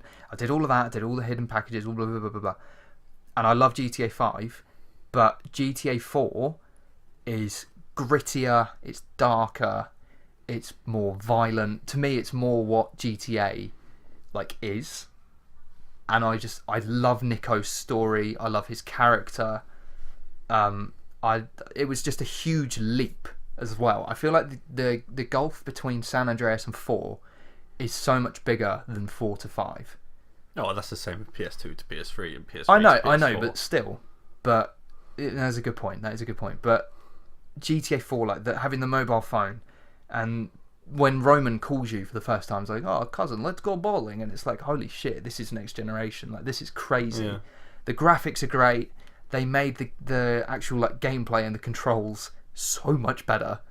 So much better. They actually mapped aim and shoot to the right buttons rather than circle, like I said earlier. The ending is brilliant. I presume you've played it, haven't you? I have played it. So the ending where you basically... I don't think I ever completed it. Well, I'm just going to spoil it for you. So I don't give a shit. So the game doesn't explicitly tell you, but basically at the end you make a choice you either go to a wedding or you go to something else. And then either Roman or I can't remember her name, but your girlfriend, the red-haired woman, one of those two dies. But you with most sort of choice games, you know what's going to happen. like depending on which choice you choose, what the outcome is going to be. But with this, it just kind of comes out of nowhere, and it was a really, really good twist, and I didn't know it was going to happen. And I think when I first played it, I got Roman killed, which I was sad about because Roman is probably my favourite, apart from Brucey. Like, I think Brucey's hysterical, but I think Roman was probably my second favourite character. So to have him die, I was genuinely like gutted, to the point where I completely replayed the game and chose the other choice so that he would be alive. And I think it's Katie, isn't it? Is that her name? I have no idea. She's like the Irish families. She's like part of them. Is it Katie McCreary? I think it's all coming back to me. I'm probably wrong. But yeah, I just think GTA 4, sorry, is the best of a phenomenal series. It's probably objectively the best game series of all time. Would you agree? In terms of the fact that it's there's one so of many the quality best, releases. Yeah, one of the best like driving models, one of the best shooting models. Mission variety is astounding. And Yeah. like when you compare it to something It is like the my pinnacle beloved, of like open world yeah, like games. my absolutely beloved Assassin's Creed just doesn't compete in terms No. of level design. GTA, even back in the days of Vice City, everything was so varied, and I just think GTA 4, for me personally, is the best example of a GTA game. Although I love 5, I love all of them, but for me, Maybe number 4. the Topspin franchise. That could be the. So Topspin 2 is a little. Oh, Topspin 3 a little bit hairy. Anyway, the one downside to GTA 4 is the soundtrack is possibly the weakest of all of them. Like the radio station. Remember Well, exactly, soundtrack. the radio stations. I actually ended up listening to the indie station, and I, generally speaking, hate indie music, but the pop one was garbage, the metal one was just terrible. Oh no, I listened to the talk shows in the end, and they're very funny. They are. Well, the radios on GTA are just incredible. The talk stations are always the best. Even like just the adverts. Yeah, They're the just adverts so are quality. Rockstar are great. Rockstar are great. Rockstar are great. Shout out Rockstar. You're good people. Well, you're kind of not really. You're all a bunch of arseholes, but you make good games. Wow. So that's mine. That was number 5. What? GTA 4. So GTA 4, I used to play quite a bit. I never completed it. What? Funnily enough, GTA 4 Online was where I spent most of my time. Never played it. So I just used to. It was nothing like GTA 5 Online. So it was just like you could have like 4 people in a world, like Oh, no, or like of you course I could did. have people in yeah, a you used world. to start off at like the harbour place. Yeah, and Oh, yeah, everyone I used to played it. fight. Shout over out the Aaron helicopter. again. I used to play with him. I used to play with who was it? I think it was Pete Hooker. Nice. Shout out to that guy. He might get a shout out later. So, Little Used does to- he know it. basically, all we used to do was we'd fight over like the one helicopter would spawn. I don't know how many. Of us Yeah, on the there'd be. roof. There'd just Yeah. be one helicopter. We'd Oh, fight I it. did Then play GTA. whoever was like flying it would just like get out mid-air, and Did we'd you just not- all like just Oh yeah, you'd all just. we'd just force it all out. just mess around, blowing each other up. Like, Did you not know such a that there good was time. that like Subaru Impreza style car, like a 10-second walk away from the spawn point, I can't remember. like hidden behind just Maybe. an old. I feel like that's just something we'd all like house. rush to and like all get in or something. Yeah, I can't remember, but yeah, GTA I 4 was great. I did like GTA 4. My thing about it is, what I always associated as a child, I never really like played the missions, because in GTA games, like basically all I do is sit down with a friend and we take it in turns. Like if you die, it's the next person's Going turn. on a rampage. You just go on rampages and just Yeah. piss about. That's what GTA was to me. It wasn't about the missions. I never really cared that much. It was piss about. And then at the same time that sort of GTA 4 came out, I was like getting into the Saints Row franchise, which is shout out to that franchise for Budget being GTA. ridiculous. But they just went exactly. They went ridiculous. Like that's Yeah. how I thought GTA would be. It would be ridiculous. GTA 4 was It's almost too grounded serious. in reality, Yeah, which like I mean, yeah. I it love that, it mate. worked. It worked. I liked it. But I just love like Saints Row 2. Just the ridiculous of it. Like Yeah. Isn't there a dildo launcher? I think that's in Saints Row 3. Yeah. Yeah. I have in a Saints I Row. completed Saints Row 4 recently. Good It's for you. Well done. interesting. So that sounded really patronising. I Yeah. didn't really mean it to be, It's, but it's fuck a- it. I accept the patronicity. Yeah, be patronised. because Saints Row patronised. 4 is strange. It's like the alien invasion one. I don't know. Yeah. But Don't care, to be Yeah. honest, about Saints Row. Good night. it's quite funny. So was that? Yeah, that was my number 5. So Don't know your what my turn. number 5. It's weird that we keep checking our lists because I, especially for I me, remember I as know well. mine I do, but for some reason I keep checking. I think my top 5 could be. I'm just making sure. My top 5 could be interchangeable. Like, I don't think mine is. Every time I do it. Every time I die. Go on then, number 5. I don't know why I just clapped. 5. That's gonna. Sorry, everyone. Just everyone's gone deaf. The best Uncharted game. Hey, ooh, drum roll. Here we go. I'm not going to do a drum roll. And it's not Uncharted 1. No, I'm joking. Uncharted 1's terrible. It's not terrible. It's not terrible, but it's not great. Uncharted 4. Yeah, probably is. I just like 2 more. Like, I haven't played God of War, so I don't know, but the best looking game it's beautiful. It's so good. And I just, when I first played it, I just got a new TV, and it was... Yeah. Just quickly, before you carry on. A massive erection. Talking about the graphics, the level where you're being pulled along by the truck in the mud. Yeah. Oh my god. That's the most beautiful mud. The mud collected on you and everything. Yeah. Like, just amazing. I walked around that game being like, look at his shoes, they're muddy, or his trousers are wet. His shirt's wet, it changes colour. His shoes are slipping. His shoes. Yeah. Sorry, carry on. Like, I loved the ending, like, just to wrap up Nathan Drake's story. Just such a nice way to at the end is quality. End it, and like Uncharted 2 is incredible. I think the problem with me is I didn't play them on PlayStation 3. I played the Uncharted collection. Same. So absolutely same. Yeah. I struggle to distinguish sometimes Uncharted 2 and Uncharted 3. I've only ever played through them once. Ooh. I can remember Uncharted 2 was the train at the start, and you like, finish off with like the cut around things. Yeah. Yeah. And then Uncharted 3, I remember you go to England in that one. You're fighting in a pub or something. Yeah. And just the way like everyone interacts with like environments when they're having a fight. It's just like 3 isn't memorable to me, which is why I think I always go back to 2. Even though I played all 3 of them, because like you, I did the collection. Like I played Uncharted 1 on PS3, but then never picked up the rest of them. Revisited it last year, a year before. And 3, for some reason, I've just completely forgotten about it. But 2, that's the thing. It stays something that they're all incredible. Like they are as all a very whole, good, as a series, that could be. Well, I mean, apart from Uncharted 1.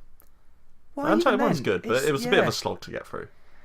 A bit of proof of concept. Got a bit they got so much better with Uncharted. Oh god, yeah, so much. I think you're probably right that 4 is the best. Probably the good-looking game. It's ridiculous how good that game looks, and I don't fuck around with the multiplayer. Like fuck that. No, but actually, it looks quite fun. To be fair, they did like all these superpowers and stuff, but yeah, whatever. And then also, I don't know if you can count Lost Legacy as part of that game, but that's the one just about Chloe, isn't it? And Nadine, yeah. I never really warmed to Chloe. There was like a sort of DLC for Uncharted 4, but I don't know. I've just realised I said I never warmed to Chloe, even though she was basically your main sidekick in the second game. Which is weird, isn't it? There you go. Is that hypocrisy? Or maybe it's just a testament to how good 2 is that I just ignored, in my opinion, what was a bad character. Yeah, actually, not a bad character. I just missed Eleanor. Yeah, like Eleanor's great. She is, and I loved Uncharted 4.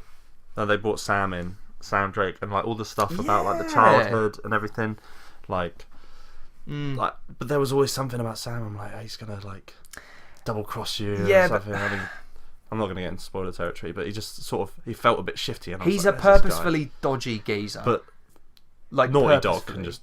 That's the thing. Like they know what they're doing. They're writing a character. Like, and what's his face? The voice actors. Well, they're not even just voice actors anymore, are they? The mocap, like what? Nolan North. Nolan North. Oh God, what? Troy Baker. I don't. Troy think Baker. Is he in that one? He's Sam, he's Sam, isn't he? Yeah. No, yeah. And he's those also. Two they just taken acting in games on a ridiculous level. Yeah, I was having this discussion the other day, not with you. Probably with Jess, about how far voice acting in games has come. Like when you go back and you see these PS1 games where everyone just kind of goes like, it's basically like the developer. Oh yeah, it's a bit like Spyro. Everybody's like, and all the dragons sound and look the same. But these days, Anyway, good shout. Uncharted 4. Good shout. Number Very good shout. 5. My favourite Uncharted game. I think it's probably the best in the series. I just have this attachment to 2 because I think a lot of people do, to be honest. Nepal as well. The way they paint Nepal just looks incredible. It made me want to go. Looks incredible. Yeah, it does. Anyway, number 4, we're getting into some serious territory now. Even though I know it off by heart, I still feel the need to check.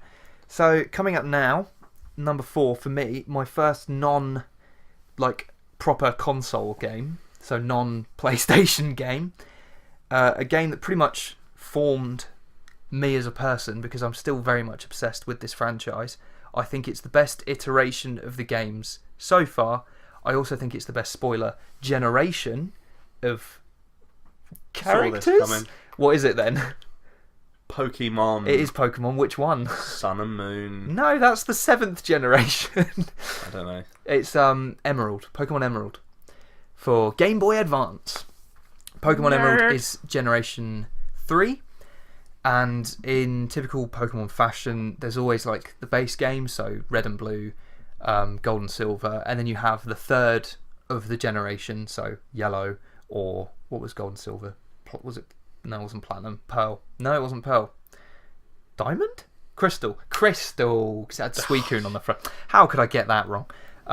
Yeah, so Emerald was basically the 3rd game of Gen 3, so you had Ruby, Sapphire, and then Emerald. I actually owned all 3 games because when you're young, you don't really realise that they are all the same game, just with very slight differences. So, the team that you fight is different, and region exclusive or generation exclusives or whatever. Sorry, version exclusives, if I can get it right.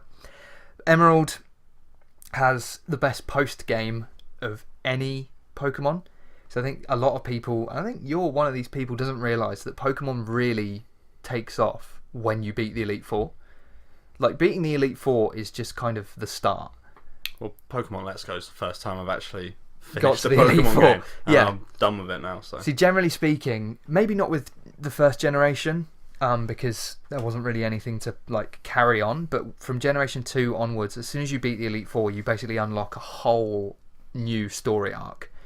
And with generation 3, you just get things like Rayquaza to go and catch, who is my favourite legendary. You have the Battle Frontier, which is so tough, so difficult. You have the medal system. There's also the Pokemon, what's it called? I can't think. Where they instead of battling, you basically get rated on cuteness of your move, and it's really terrible, but it's different enough to keep it somewhat interesting. I mean, looking back on it, it's probably not great. But the main reason I've said Emerald is because I love Pokemon. Probably more than most franchises, yeah. More than your nan. More than my nan, probably.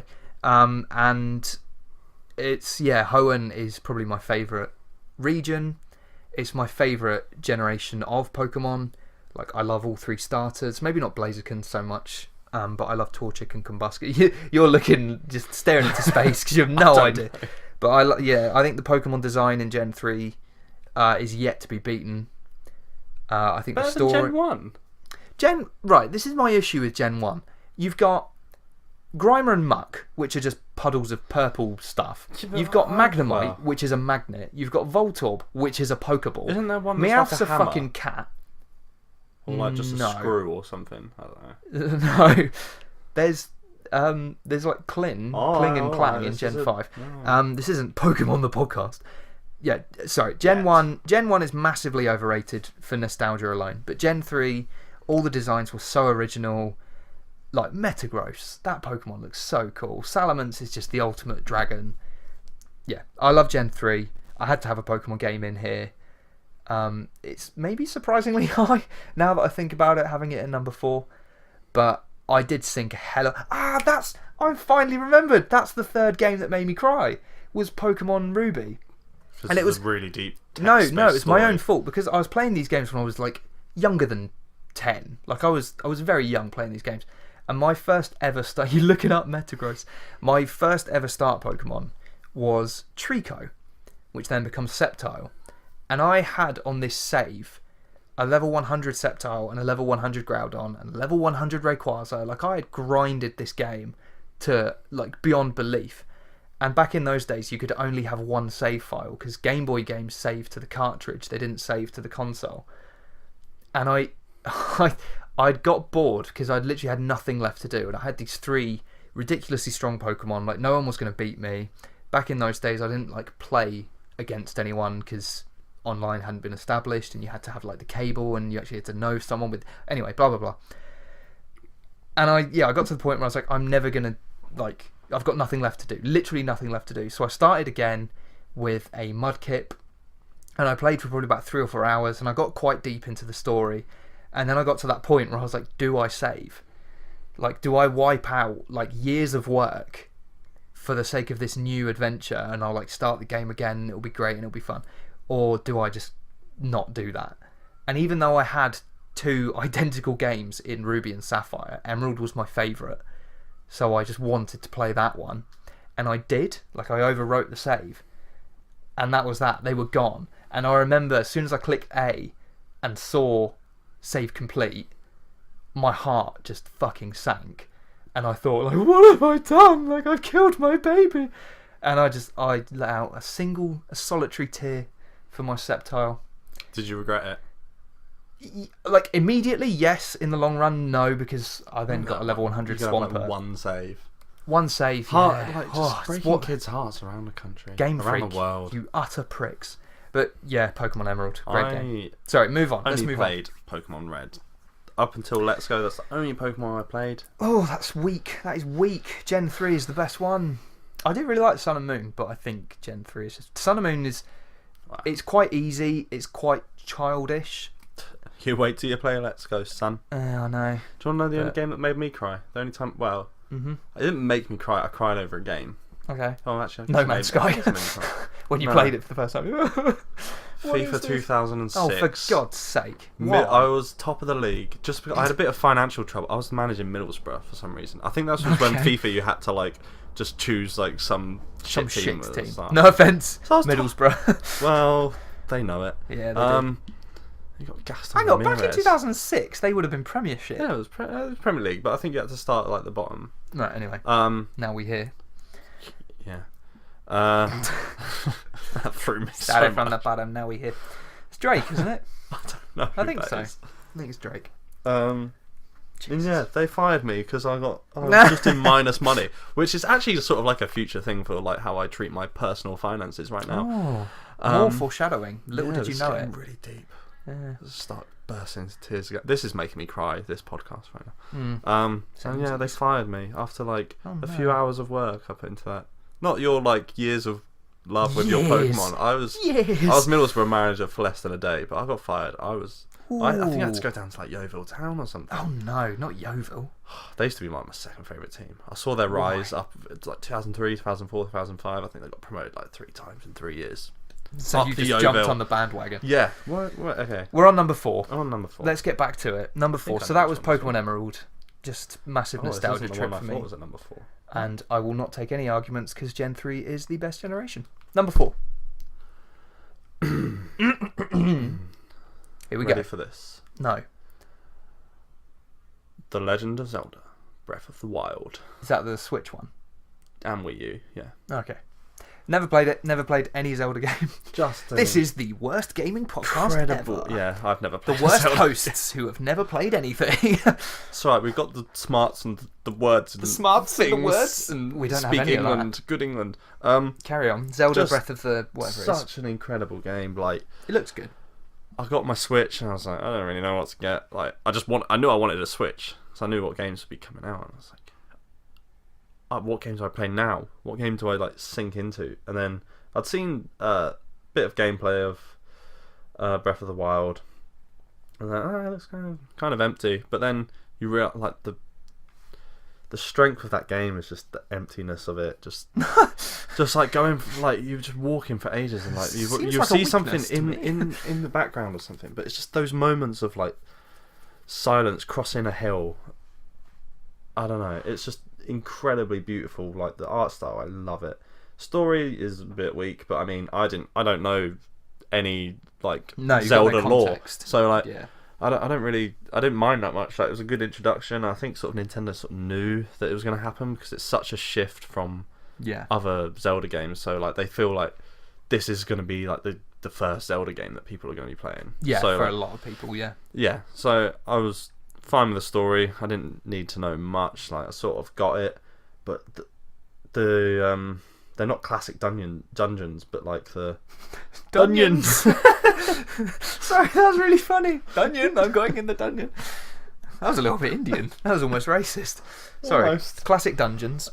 There's no classic dungeons in it. It's just like these weird little puzzle things that you've got to complete, and like it can just be like, I don't know, killing a boss, or then others you got these like sort of 3 or 4 powers. Like one of them's kinetic, the other one's like sort of stop time. You've got to use all these powers to like solve the puzzle, right? And they're just for the most part, they're so good, and it's quite fun just finding them, going around the world, going around this beautiful world, just finding them. Because then I can't actually remember what that does. Right. Helpful. No. You collect enough of them, and like you get a heart or something. I don't know. It helps. It's just one of those things. It's like a tower, but it's not a tower. Okay. There are towers in that game actually, which are quite fun as well, but it's nothing special. But anyway, the big bosses. Oh my god, they're like the dungeons, but you've got to move like the bosses around, like you're inside them. They're massive like robot kind of things. Mm-hmm. You want to move them around and like and solve all these puzzles in like a certain way, just to end up like beating these bosses. And just you don't even need to do that. That's the thing. I've watched speedruns. Literally, you complete the tutorial a little bit, and you can just fly off the world and literally go straight to Ganon, and just like, if you're good enough, like you got like 3 hearts or something at the start, and like some shit sword. If you're good enough, you can sneak past all like the machines, and you can take them on, and you can win, and then that's it. You can win. That's it. You win the game. You can win. You don't need anything. You don't need anything. I like winning. It's just the inventiveness of the game. It's like there's rules which are in the real world which you don't expect from open world or like any games really. Like, you know, when you try something in GTA, like, oh, I'll see how this works. Yeah. Something like that, and it doesn't work, and you're like, oh, okay, that makes sense. Like, because it's a game. Yeah, I know what you mean. But this just does. You just try things. You're like you've got I wonder if I can milk that cow. I know that's a stupid like. You've got like a sort of what's it called? A hang glider thing. That's how you sort of like fly around. And if you're like stuck in a forest or something, like you don't know where you're going, you can light a fire. And then logic will tell you, oh, if I jump over that fire with my hang glider, the smoke's going to rise me up. It does.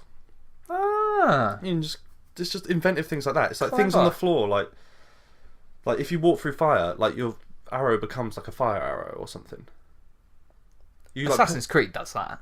Yeah, but it's just when? Oh well, we might find out. Well, okay. Yeah. I can't find a word for this game because there's so much in it. Like you need when you get your Switch, you need to play it. I'm sure I will. You need to play it. Like I say that I might just get consumed by Let's Go. Well, but then again, yeah, I probably will get it. It looks really good. But what I like about this game is it's sort of rooted in RPG, but there's not. You don't level up. No, it's not like traditional. You get your RPG. hearts. The only thing I really don't like though is that your weapons break. Like you can't keep your weapons. It does make things a little bit interesting. There's a bit of inventory management going on. Yeah, but it's just frustrating at the same time. It's frustrating, yeah. Yeah, I know what you mean. I've played games like that. But then, like, you get the Master Sword. Does that not break? That doesn't break. I think there's always it's one not thing. It's not the best sword in the game though, but it does it goes through durability, and then I think you can't use it for a while or something like that. So there's a bit of inventory management, but yeah, incredible. Everyone should play it. Best game ever. Fourth best game ever. Fourth best game. I forgot that was only number 4. My number 3. I've realised we're really rattling on towards 2 hours here. Earlier on, I said that I think there's going to be a game that we've both got in our list. I feel like you know what I'm talking about, so I'm just going to say it. My number 3 is Portal 2. Yeah. Just dabbed. Great game. It's unlike any. I've never actually played Portal 1. Can I just chime in? Yeah, of course you can. Number 3, Portal 2. Really? Yeah. Both number 3. Yeah. Isn't that funny? We may as well do this together. Have you ever played Portal 1? Nope. Yeah, me neither. Mainly because it was PC, wasn't it? Yeah, it came with the orange box. Who bought the orange box? No one. Well, it was really short, Portal 1 anyway. It wasn't a full I've game, watched was it? Yeah. So I feel like that's enough. It's, I would say, one of the most inventive, one of the most unique if not the most unique and inventive puzzle game ever. Yeah. I don't think anything's ever come close to touching it in that respect. The minimalist design to me is very appealing, as you can tell from my bedroom. It's all white. It is all white. Because you're a racist. It's all white. Even your microphone's white. It's all white, and it is all right as well. It's all right, and it's all white. So let's move on. I don't really know what to say about it, other than that it's just fucking great.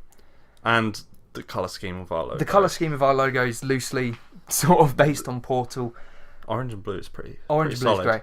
I think the main thing that makes Portal 2 for me so brilliant is the voice acting. I was just about to say that. GLaDOS. I'm not sure who voices GLaDOS, so I feel bad. But Stephen Merchant as Wheatley is just a stroke of genius. Oh, it's especially so the good. fact that he doesn't change from his like Bristolian Yeah, it's sort of hold on a minute. Irigu. Yeah, It's Swan's not got like, missing. yeah. Yeah, and then J.K. Simmons is one of my favourite actors, mainly because of Whiplash. But him playing Cave Johnson, he's just great. He's so good. And when GLaDOS becomes a potato, it's just a wacky, so funny, inventive, it's hilarious, one of like, the funniest games. Yeah, I love the bit where you like go down to like the old labs. It's Yeah, like, it reminds old me of Aperture. like Dexter's labs when he goes to his old part of the lab.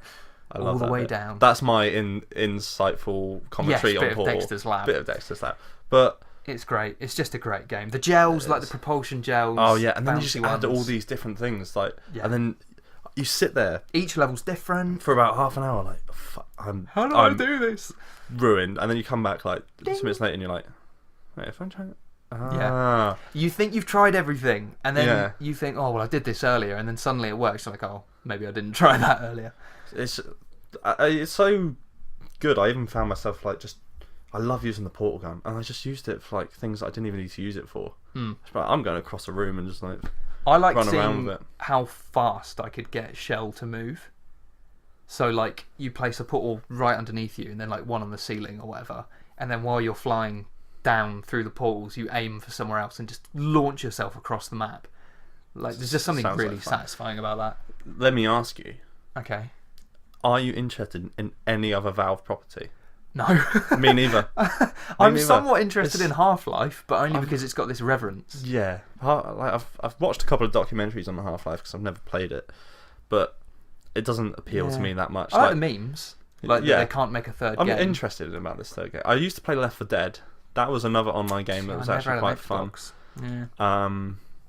Team Fortress doesn't interest me. Like, Oh, see, no, that kind of does, but yeah, well, not you're to the into point that where. stuff. Yeah, I'm into the kind of shooter. I feel like multiplayer online if or they whatever. did like Team Fortress as like the battle royale Fortnite style now, like that would just blow up. Like, Yeah. but anyway, Valve doesn't even want to make games anymore. With fair Valve play, just like want fucking Steam money. I'm pretty sure there's probably like 3 people working there, all just laughing at all the money all they do is just watch the money come into their bank because everything's probably automated or whatever. Yeah, I've got no interest in any Steam property But at all. To go back to Portal, just to wrap up Portal 2 specifically, it's just great.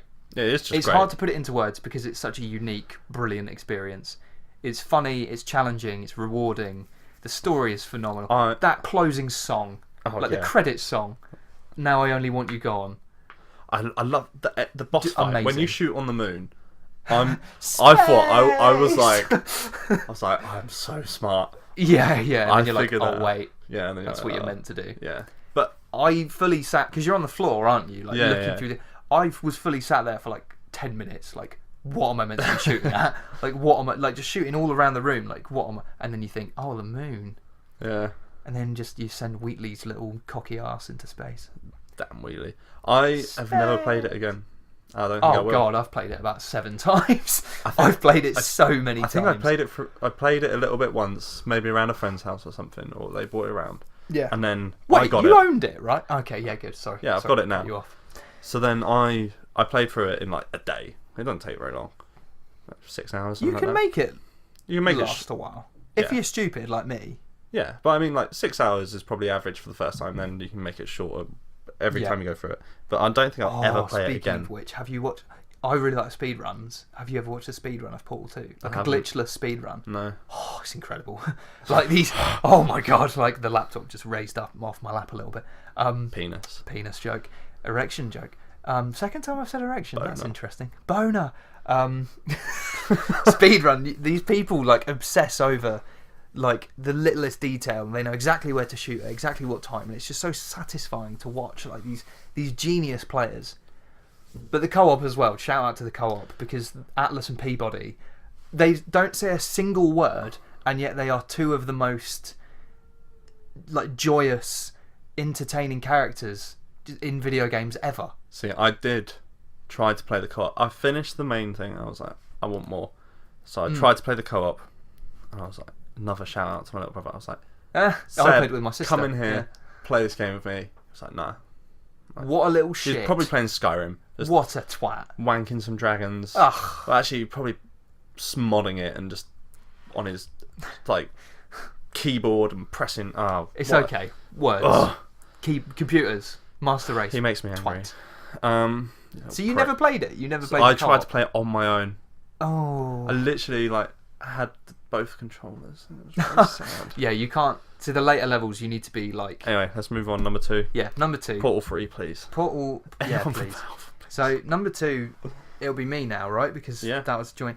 So my number 2, we knew it was going to come up. I mean, we specifically knew it was going to come up.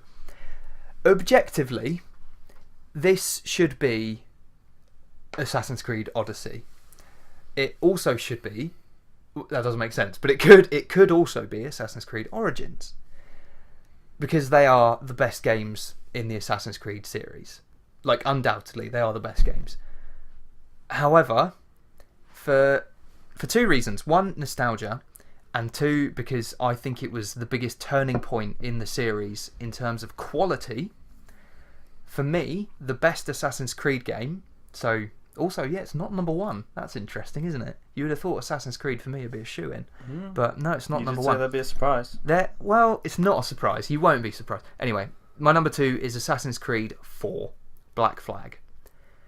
Because it's got, in my opinion, maybe now the second best protagonist, because I love Cassandra in Odyssey. I think she's great. But, now I can't remember his name. What's his name? Kenway? Jeff. No, it's definitely not Jeff. Pirate Man. Basically, number 3 you play as Connor, who is a Native American cross with just like a British guy called Hatham, whose dad is a Templar, and his dad is, oh my god, what the hell's his freaking name? The guy from Assassin's Creed 4, my number 2 favourite game of all time, and I can't even think what the main character's called. How good am I? Can you Google it, please? The ship's called the Jackdaw. I can remember that much. Assassin's Creed 4, it introduced the naval battles, which people have been like just clamouring for ever since. Going to get that naval battle game Ubisoft are doing? I haven't heard of this. Yeah, we watched the Ubisoft E3 conference together. I was half asleep. No, that was, not Sea of Thieves, because that's already out. No, that's shit. Xbox. It's literally, I can't remember what it's called, but it's based on like the ship combat. I don't think you leave your ship. But yeah, probably not. It's a whole game. I probably won't if you don't leave the ship, because I do prefer being on foot. But for me, Assassin's Creed 4 has one of the lushest settings because it's in the Caribbean. Kenway. Edward, for fuck's sake. I'm so annoyed at myself. He's Welsh. He's Welsh, yeah, he's Welsh. That's really funny. Well, his son's called Hatham. I am an assassin, I am. I'm an assassin. I'll stop right there. I'll bloody shank you. I don't know. I got a hidden blade. He's just a really cool character. He's badass. He's not the typical assassin. Like, and what I mean by in terms of the shift in quality is up to that point, I feel like every Assassin's game made you feel very assassin-y. Like your hood was very rarely down. You focused on being a stealthy badass, whereas Edward more focused on just being a badass. Like you were still an assassin, but you could go all guns blazing if you wanted, and the game hadn't really given you that option until that point, which I know kind of undoes the whole point of it being Assassins, especially with the last 2 games where they're more or less just RPGs. They're not really Assassin's games at all, but that's for another day. As I said a second ago, I love the setting. I believe it was no loading as well, which was quite revolutionary for the time. You just like kind of sailed up to a new island. The cast list is incredible. Like Blackbeard's in it. No Man's Sky, loading planets. Yeah, but well, when the game's empty, it's easy to do. But yeah, stop dabbing. We're not recording this. We're not video recording this anyway. Like Blackbeard's in it. I'm now having a mind blank again of like famous pirates, but basically you name it, they're in Long John Silver. Long John Silver isn't in it, but I think mainly because he's pretty much fictional. I think They're all fictional, aren't they? No, Blackbeard's not. He was a real person. Really? Yeah. Edward Teach. No, David Jones. I don't know. But Captain basically Jack. British commanders and like the East India Company around, like the mid 18th century when piracy was everywhere, and especially in the Caribbean, but not of course. online. But not online. Sorry, am I missing something there? Piracy, like Not online. Well, you wouldn't pirate a house or a car. You wouldn't steal a car. I don't like that advert. We're really getting. They close judge to me 2 too hours. quick. Yeah, you wouldn't I might steal a car. Who Yeah, I knows? fucking might. You don't know me. Yeah, Wrap it's up. just a really good game. I feel like we focused too much on our 10 to 5, and now our 5 to 1 is going really quickly. Maybe. But Who it's cares? just, I love Assassin's Creed more than any series. Objectively, yeah, the most recent 2 games are better, but I think until that point, 4 was for me the standout entry. Love the characters, love the setting, love the gameplay, and realistically, what more can you ask for in a game other than those 3 things? Well, I know we're going on That's very quite a long. good summary. Yeah. Number 2 for you. But I know we're going on very long. Yeah. Have you limited yourself to one Assassin's Creed game on this list? Yes. So Would more of them have got in had I not done that? Yeah. Is that what you're about to say? Yeah. Potentially, yeah. I feel like Origins and Odyssey So, and maybe Brotherhood. Because actually, my Assassin's Creed 2 for me isn't as good as 4 or Brotherhood. I feel like Unity and Revelations are the big stinkers. Well, Revelations isn't too bad. Unity is a pile of steaming shit. I hate that game. And I'm not that keen on the first one. But I didn't want to make it an Assassin's Creed list. which is what I They're guessed not it would even, be. yeah, but they're not even in my honourable mentions. That's true. So Maybe shout out the series because Maybe just do a list on all your Assassin's Creed. I would. We should I just can put rank them Assassin's for you Creed. right now if you I want. don't care. No, we're like 2 hours in. We're 2 hours in. Now's not the time. Right, but my yeah, number 2 I love Assassin's Creed so much. Your number 2 is is it Mass Effect? no. Is it? I don't know. What I'm guessing. Get on with it. Sorry. I was trying to. Yeah. Sorry. I'm such a. The twat. Last of Us. Oh! Big shout! Big shout! Big shout! Well done. It had to be in one of them. It had It's- to be. The atmosphere in that game. Yeah. Good The shout. story, the relationship, like the base. It's like Uncharted gameplay as well. So the gunplay is incredible. I think it's better than Uncharted. The gameplay, Like- maybe. And then the bit with like where you're just playing as Ellie in the snow. Oh, Oh yeah, that is good. oh. We both just like threw our heads back, like just blow our loads. It's so Shit, I totally forgot about that Just like- whole section. yeah, like where you like, is Joel dead? Is that it? Like, what's going on? Yeah. Like, he falls off through that window, doesn't he? And like Does, gets yeah. dragged away, and then like Ellie looks after him. But just then to change the atmosphere to like the snow, which we hadn't had before, and then like oh, Yeah. I can't even. It's hard But to the explain that thing is, I played that game on PS4 remastered. Didn't have it on PS3. Oh, I'm the opposite. I've never Um, played the remaster. I only had it on PS3. Well, I didn't really have time. Well, no, I don't have time for game now. But Anyway, I yeah. don't know. I didn't get it. I wasn't massive in PS3. So I played that remastered. Heard everything, like best game ever, like best story ever, and I finished it and I was like, yeah, that's pretty good. Not too bad. You know, want to go higher. This is kind of what I said to you earlier, and it sits with you. Yeah, and then it just But yeah, nice high pitched thing. 2 weeks later. Whatever the fuck that was. 2 weeks later, I'm like, fuck, sitting there in bed, just like It's all you think about. all I can think about. It is all you think Oh, about. and like it didn't hit me at first, and then and again with Portal, I don't want to go back to it just because it's such a perfect time with that game that it doesn't need to be changed. Maybe I don't know. Maybe I'll go back to it before Last of Us 2, just to sort of remind myself and like Saw that at E3 as like, well. all the didn't we? Firefly stuff and things, and like just realizing like Joe's like Joel. Joe, it's not you. It's not me. Joel's like the baddie. Like he's. Well, is he? He's, but it's, I mean, it's yes, not he baddie. is. It just, but like the people like the Fireflies, like That's who would be like the good people in. They're trying to save the world, and Joel Yeah. has effectively stopped. So that it's from kind of happening. like just watching it from the other side of what you'd usually watch it from. I don't know. It's incredible. Like everyone knows the giraffe scene. Like just seeing that, and I was that's like, the what is standout. going on here? Yeah. And just it adds something that the Uncharted games don't have with like the Ooh. different types of like the enemies, like the That set piece is- clickers and. Yeah. Oh, It's not as like sort of action, like it hasn't got the massive set pieces No. like Uncharted, but it's did wanna- intimate, and that's what makes it better. Yes, I would agree with that. Especially the scene with are they brothers? The two guys you meet. One of them's young, like same age as Ellie. The other one's kind of maybe like a teenager or something. Are they brothers? I think they are. Maybe. And doesn't one of them Remember. die? Spoilers. I can't remember. That set piece though, I've literally just thought of it, where you're in like a suburban kind of. You're basically in a house at the end of a street, and you set up shop and like defend yourself against Yeah. an oncoming wave. And in any other game, it'd just be a horde mode, and it would be kind of boring. But because it's the first and only time it happens in The Last of Us, it's a real event. Oh, why is it not in my top? It is a great game. I feel like I've got a catch-22 with it though, because I would almost prefer it if it was a film, or like I liked The Walking Dead up until season 3, where I just got bored of it. But then I have this catch-22 where it's like, I feel like if Brothers wasn't a game, it wouldn't have made me cry.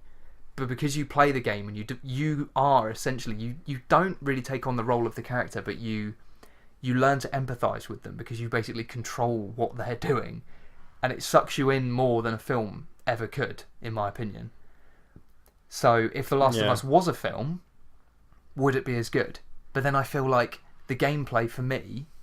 Oh no, because I just said the gameplay's better than Uncharted, so is it? In case you can't tell, this game massively conflicts me. Because when I played it, I didn't think much of it, and then I missed it. Philistine. I don't know. My big it's a word of the weird day. one. Yeah, your big word of it. It's a weird one for me, but I am glad that it's in your top 10. Thank you. Realistically, I should probably take something out of my top 10 and put it in there. Your top 10's terrible. You are terrible. I am. Are we ready for the big reveal for number 1? Yeah, I don't know what it can be. Really? I feel like as soon as I say it, you're going to go, oh yeah. There is one game you haven't mentioned. Go on. It can't Go on be. quickly. It can't be Fortnite. No, it's not Thank Fortnite. God for that. Fucking I don't even own Fortnite. Like, I never bought I've just played Battle Royale. I was like, that can't be. No, The hints you were giving. Wait. No, it's not Right, I'm just going to give people listening a bit of clarification. Back when Destiny 2 was released, it was shit. So me and, for the third time, Aaron, shout out Aaron, we had nothing to play. And he said, download this game called Fortnite. It's free. And I remember playing it the first time and saying, oh, it's good, but I don't think I'll play it for much longer. Like, I think it's just a good, like, gap filler. 6 months later, we were still playing it, like, daily, and got somewhat good at it. I don't know. I knew it was never going to hold me forever, which is why I probably only played it for about 5-6 months. Okay. Oh. And yeah, I was pretty obsessed by it, but it was, like, in its heyday. I mean, I don't know what it's like now, because I haven't played it for ages, but it was a lot of fun. It was a hell of a lot of fun. Good for you. But no, it And would it's free. never be in my top 10. Ever. All right. No, And maybe you- it should you have go, been you go. an honourable mention. Honourable. My number 1 Ew. is, for my money, the best first-person shooter ever made. It's one of the best storylines ever, and it remains to this day the best online multiplayer experience there has ever been, and that is Call of Duty 4 Modern Warfare. A game that I love more than most things in life. Hell of a shout. It seems like a silly thing to say because it's remembered mainly for the fact that its online multiplayer was revolutionary, addictive, fucking fun. So much fun. Like, Prestige mode was just like... was it a new idea? I feel like I'd never done anything like it before. I don't think I've ever really heard of any other games that nah. Prestige mode. Unlocking camos, great fun. All the maps, apart from Downpour, were brilliant in their own way. The game modes were varied and fun. Like, quick scoping and no scoping was my jam. I'm still good at it to this day. Like, my muscle memory kicks in whenever I play Remastered. It still kicks in. But for me, the reason why I decided to put it number 1 is not because I spent years playing the online multiplayer, because I loved it so much and it was so engrossing and enjoyable and fun, is because people massively overlook the story. The story is phenomenal. It's so good.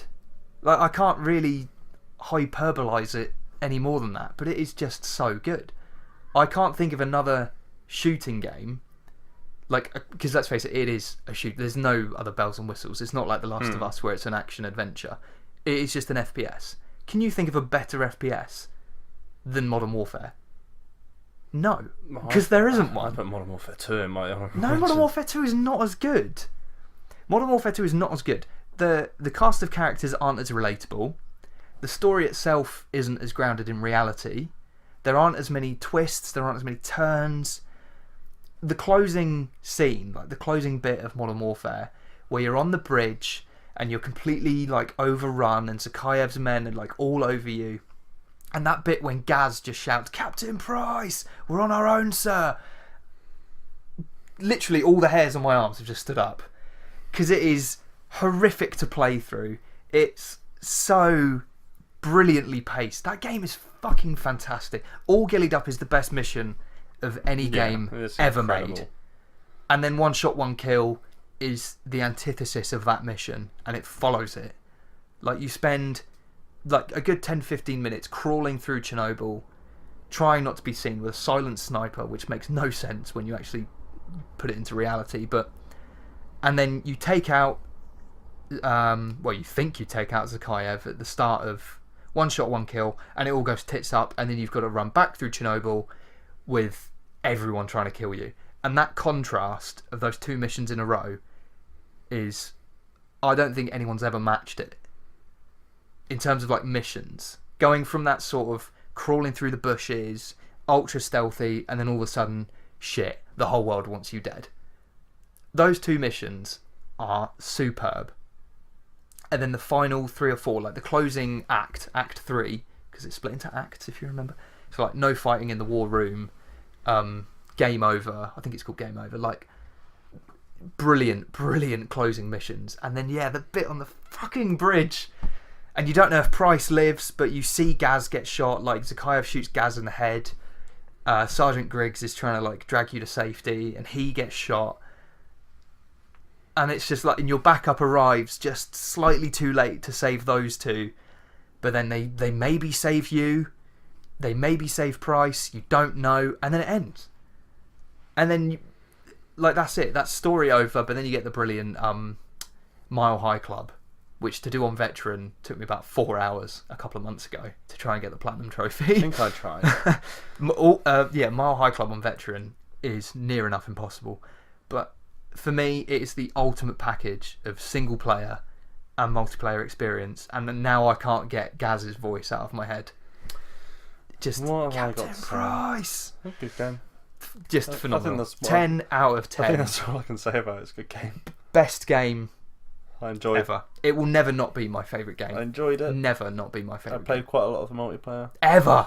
Nothing will beat that game. One thing I say about Call of Duty mechanics is like shooting has never felt better in Call of Duty games. Call of Duty have like nailed the shooting. I think Bungie come close. Well, I mean, they do come very close. Destiny and Halo are very. Another day will save it. Yeah. Halo are good games. Well, Halo 2. Yeah, that is. Okay. I love Call of Duty 4. There'll never be another Call of Duty like it because now they've fucked it, in my opinion. Yeah, apparently the new one's. The new one looks good. I kind of want the new one. It really annoys me that they haven't got like proper Roman numerals on Black Ops 4.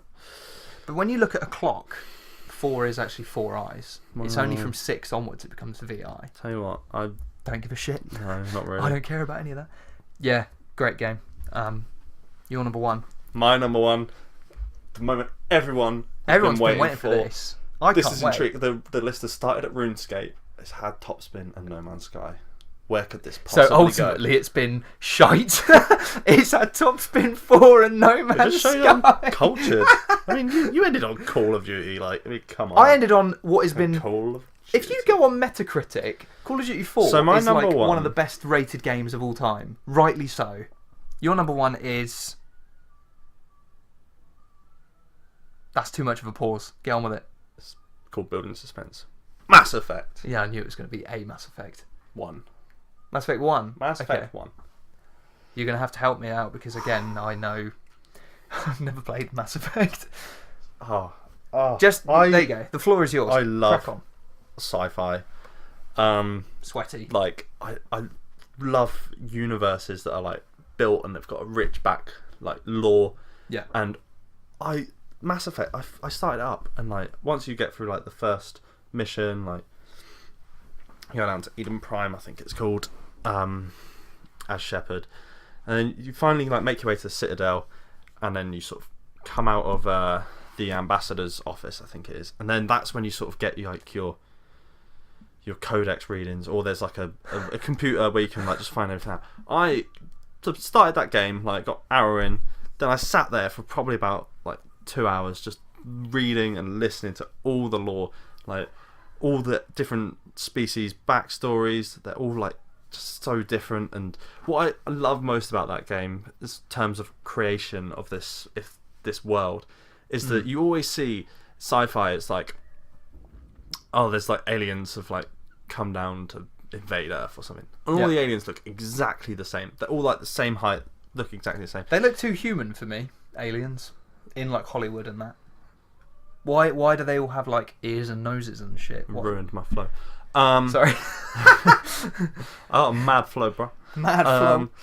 Yeah, so there's just like a uniqueness to like all, especially obviously the main characters, and then you just go on this journey to like fucking round the universe in your ship and fighting. Like, I mean, the gunplay is not incredible. Like, I think it's improved more in like sort of Mass Effect 2. It's I won't interject. A bit more action adventure, whereas this one's a bit more RPG. And then the relationships you make with your crew as you're going around, and then like this sort of spoilers, hidden like species who have wiped out. I should have really looked this game up because I've forgotten all the fucking. You've forgotten everything. I'm just going to point out my number one. I know everything about that game. I know mission titles. 6 hours of gameplay. What? The actual story? The story in COD. The story's at least 10. Bullshit. If you do it on Veteran, you can double that. Let me try and remember. You know nothing about your number one, and that's why my list is better. No, I do know. I actually adore my number one. I adore it as well. I've played it 3 times. I just don't. You know me. I've got a shocking memory, and especially under pressure, and especially under not under pressure, but you know, names, in the moment. Names as well. Yeah, I can't do names. Anyway, just saying.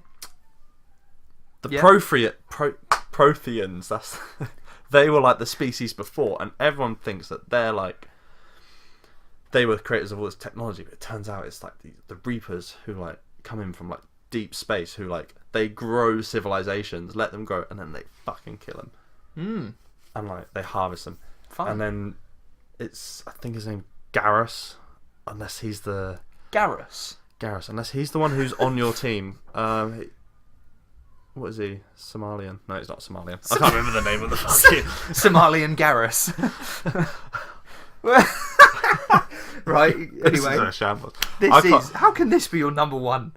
Oh no, such a good game. I do like Mass Effect 2, but I don't like. I thought Mass Effect 2 was going to be your number one. It's good, but there's I don't know. It just doesn't hold the same magic for me. It's like I've played it like twice. I've never played Assassin's Creed Mass Effect 3, and I don't think I will, because I've heard like how much it changes and like it's very contentious. So I kind of want to keep Mass Effect to like Mass Effect 1 and 2. Yeah. Although fair enough. I don't know. I was waiting to see what Andromeda was like, and obviously it was terrible apparently. But yeah. Well, that's fair enough, because that's like me with COD. Like, I haven't bought a COD since. Well, I bought Infinite Warfare to play Modern Warfare Remastered. Like, I've never actually touched Infinite Warfare, so I get that. Like, you've got a cherished memory with early iterations of a franchise, and then you kind of don't want it to get messed up by the creators themselves. Exactly. You don't trust them. No, the prequels are. Anyway. That's another topic. So it's my favourite game of all time because it builds the best world. Something that I've followed in like a book or 2, I think I've read. I can't remember anything about it, but Yeah. apparently so. It's magic. It's Stop saying magic. 'Cause It's magic. All I can think is, I love magic. I love magic. Right. Oh. All good? Ah. Did you want to add anything more? Because I No, want to do because some, I can't speak, and that's why I want doing to do a some podcast. closing questions, because we're 2 hours and 10 minutes, so Alright. we should probably round it out. Within your top 10, if you had to pick one game that you would insist that our listeners play, what would it be? Not including RuneScape. You can include RuneScape if you want. It's a weird choice, but... It's a very weird choice. Let me just... Alright, well, mine for the record would be Rhyme, which I know is my number 10, but I honestly think, of all the games that I've listed, it's probably the most palatable to most people, or the widest audience, and it's just, like, very touching and moving, and everyone should play it, and it's a good game. So mine would be Rhyme. Breath of the Wild. Breath of the Wild, okay, I think everyone needs to play that game. cool. It sort of changes how things are done. I think you'll see it in 2 years. Games are going to be a lot more like that than like Assassin's Creed. Okay. Sort of like the towers and... I mean, there is towers... I keep on saying there is towers in Breath of the Wild. But you know what I mean. Yeah. Sort of like raid the... Get this stronghold kind of thing. Alright, fair enough. Favourite game series? Ooh. Well, mine's obviously Assassin's Creed. Again, while you're thinking, I'll just throw mine out there. Oh, And then I got one more question. but then mine could be... I could say Mass Effect, but then... You could, but if you've only played two Yeah. of the like 4 or 5 Exactly. games, I feel like But that's then I cop-out. read all about the lore and stuff as Yeah, well. true. get into Ah, that. it's your answer. You say what you want. Say what you want. I say objectively, the Uncharted series is the best. The best Not series. GTA. Objectively, I would probably say GTA, but my favourite is Assassin's Creed. No, I don't But then think I so. also love Uncharted and Bioshock. Like, I don't think GTA 5's like... Oh, controversial. We've got some features coming up in future episodes where we might discuss things like this. Controversial corner. Controversial corner. We're going to take a trip down controversial corner. Sorry, Richard Hammond. Yeah, that's one of the planned things. Is that your answer? Wait, Yeah, no, I you guess haven't so. given it. An answer. Uncharted. Let's go. Uncharted, okay. Let's go Uncharted. My final question is favourite console of all time. You're really hitting me deep. This is your journalism fucking Yeah. A-level. And you know what's weird is I literally cutting just... me. I thought of these Cutting me while you hard. were chatting about Mass Effect, because I thought, how should we close this? Favourite console? See, I haven't even thought of my answer yet. PlayStation 4. PlayStation 4. PlayStation 4. It's so good. There's a reason why 91 million units. Why it's There going is. to overtake PS2 potentially, depending on how long they sort of... PS2 is at 140. Something like that. Yeah, it's a lot. It's a hell of a lot. It's a lot, yeah. But I mean, that they mainly had that because it was a DVD player. It was the cheapest DVD player. Cheapest DVD but then PS3 was the cheapest Blu-ray Yeah, but player. no one gives a fuck about Blu-ray, really. Like, compared video Well. to DVD, All right, DVD yeah. to Blu-ray. But I give think a people massive sleep fucks on. about Blu-ray. Yeah, Blu-ray is infinitely better than However, DVD. So your favourite console is PS4? PS4, for now, Switch could take it. Ooh. Like, Switch just needs a few more games. Like, for me, all I want in the Switch, actually, weirdly enough, it's not... I don't think it's a popular opinion. Give me Skyrim again. Like, give me Fallout 3. Give me, like, PS3 games that I didn't get to play. PS4 games that I didn't get to play. Just put them on the Switch. I don't care about the graphics. Just, enough. like, put them on the Switch. You can just take on the go. Nothing's more impressive than playing Skyrim on your, like... Commute. Yeah, on your tablet, Yeah. basically. I was, like, playing... When I came back from Japan, I was just, like, playing Skyrim on the plane. That is Yeah. so cool. Yeah, Give that me is more cool. of that. Okay, fair enough. My answer's PS3. Simply because I'm not going to waffle on like you did. Simply love because, waffles. in terms of an actual gaming console, I've got all my most memorable experiences are on PS3, and as much as I love my PS4, I feel like I distract myself with Netflix and YouTube a lot. So in terms of an the actual point? gaming console, I hold PS3 very dearly to my heart, and that's that. Well, PS Vita should be... Oh yeah. Oh sorry, I forgot about my. What have I had that's shit? I've never really had a shit console. You don't buy shit things. I do. I waste a lot of money on a lot of shit things. Yeah, you do. Well, that's that. That's the top 10 each. Mine was better. Did you want to add anything? Did you have any last minute questions or not really? I feel like we've covered No, I think a lot of ground. I think We've been the top going 10 was for quite 2.25 hours. Yeah, I thought this would have taken about an hour. You were convinced that we were only going to take an hour. I knew Yeah. we were going to take ages. I didn't think We didn't need that news section at the start, really. Yeah. Well, no. Shall I cut it out? No, I'll leave it in. We'll I'll see. leave it in. We'll see how it goes. First We're editions. developing this. Yeah. First editions of stuff always take ages. They won't all be this long, but that's because we I'm also sure that like the 5 people that are going to hear this, won't listen to it all the way through. no, probably not. So at Jess this will, point, she's a good it's girl. a little bit. Maybe. But anyway, I mean, we did just talk about upwards of like 50 games. So we did well. That was also like the first podcast I've ever done. That's the first thing like this you've ever done. I know. Well done. Thank well you. done, mate. And I didn't fart once. You didn't fart. I burped. Yeah, because you're disgusting. There were a few dick jokes. A few nan jokes. I don't Yeah, know I what didn't that was. understand that. And there's some real deep cuts for me in this. I sort of discovered myself. I went on a journey. You did. Well, stay tuned for the next one because there might be more nan jokes. Yeah. But next for now, next Wednesday, I believe. for now, thanks anyone who is listening. If you made it this far, thanks very much.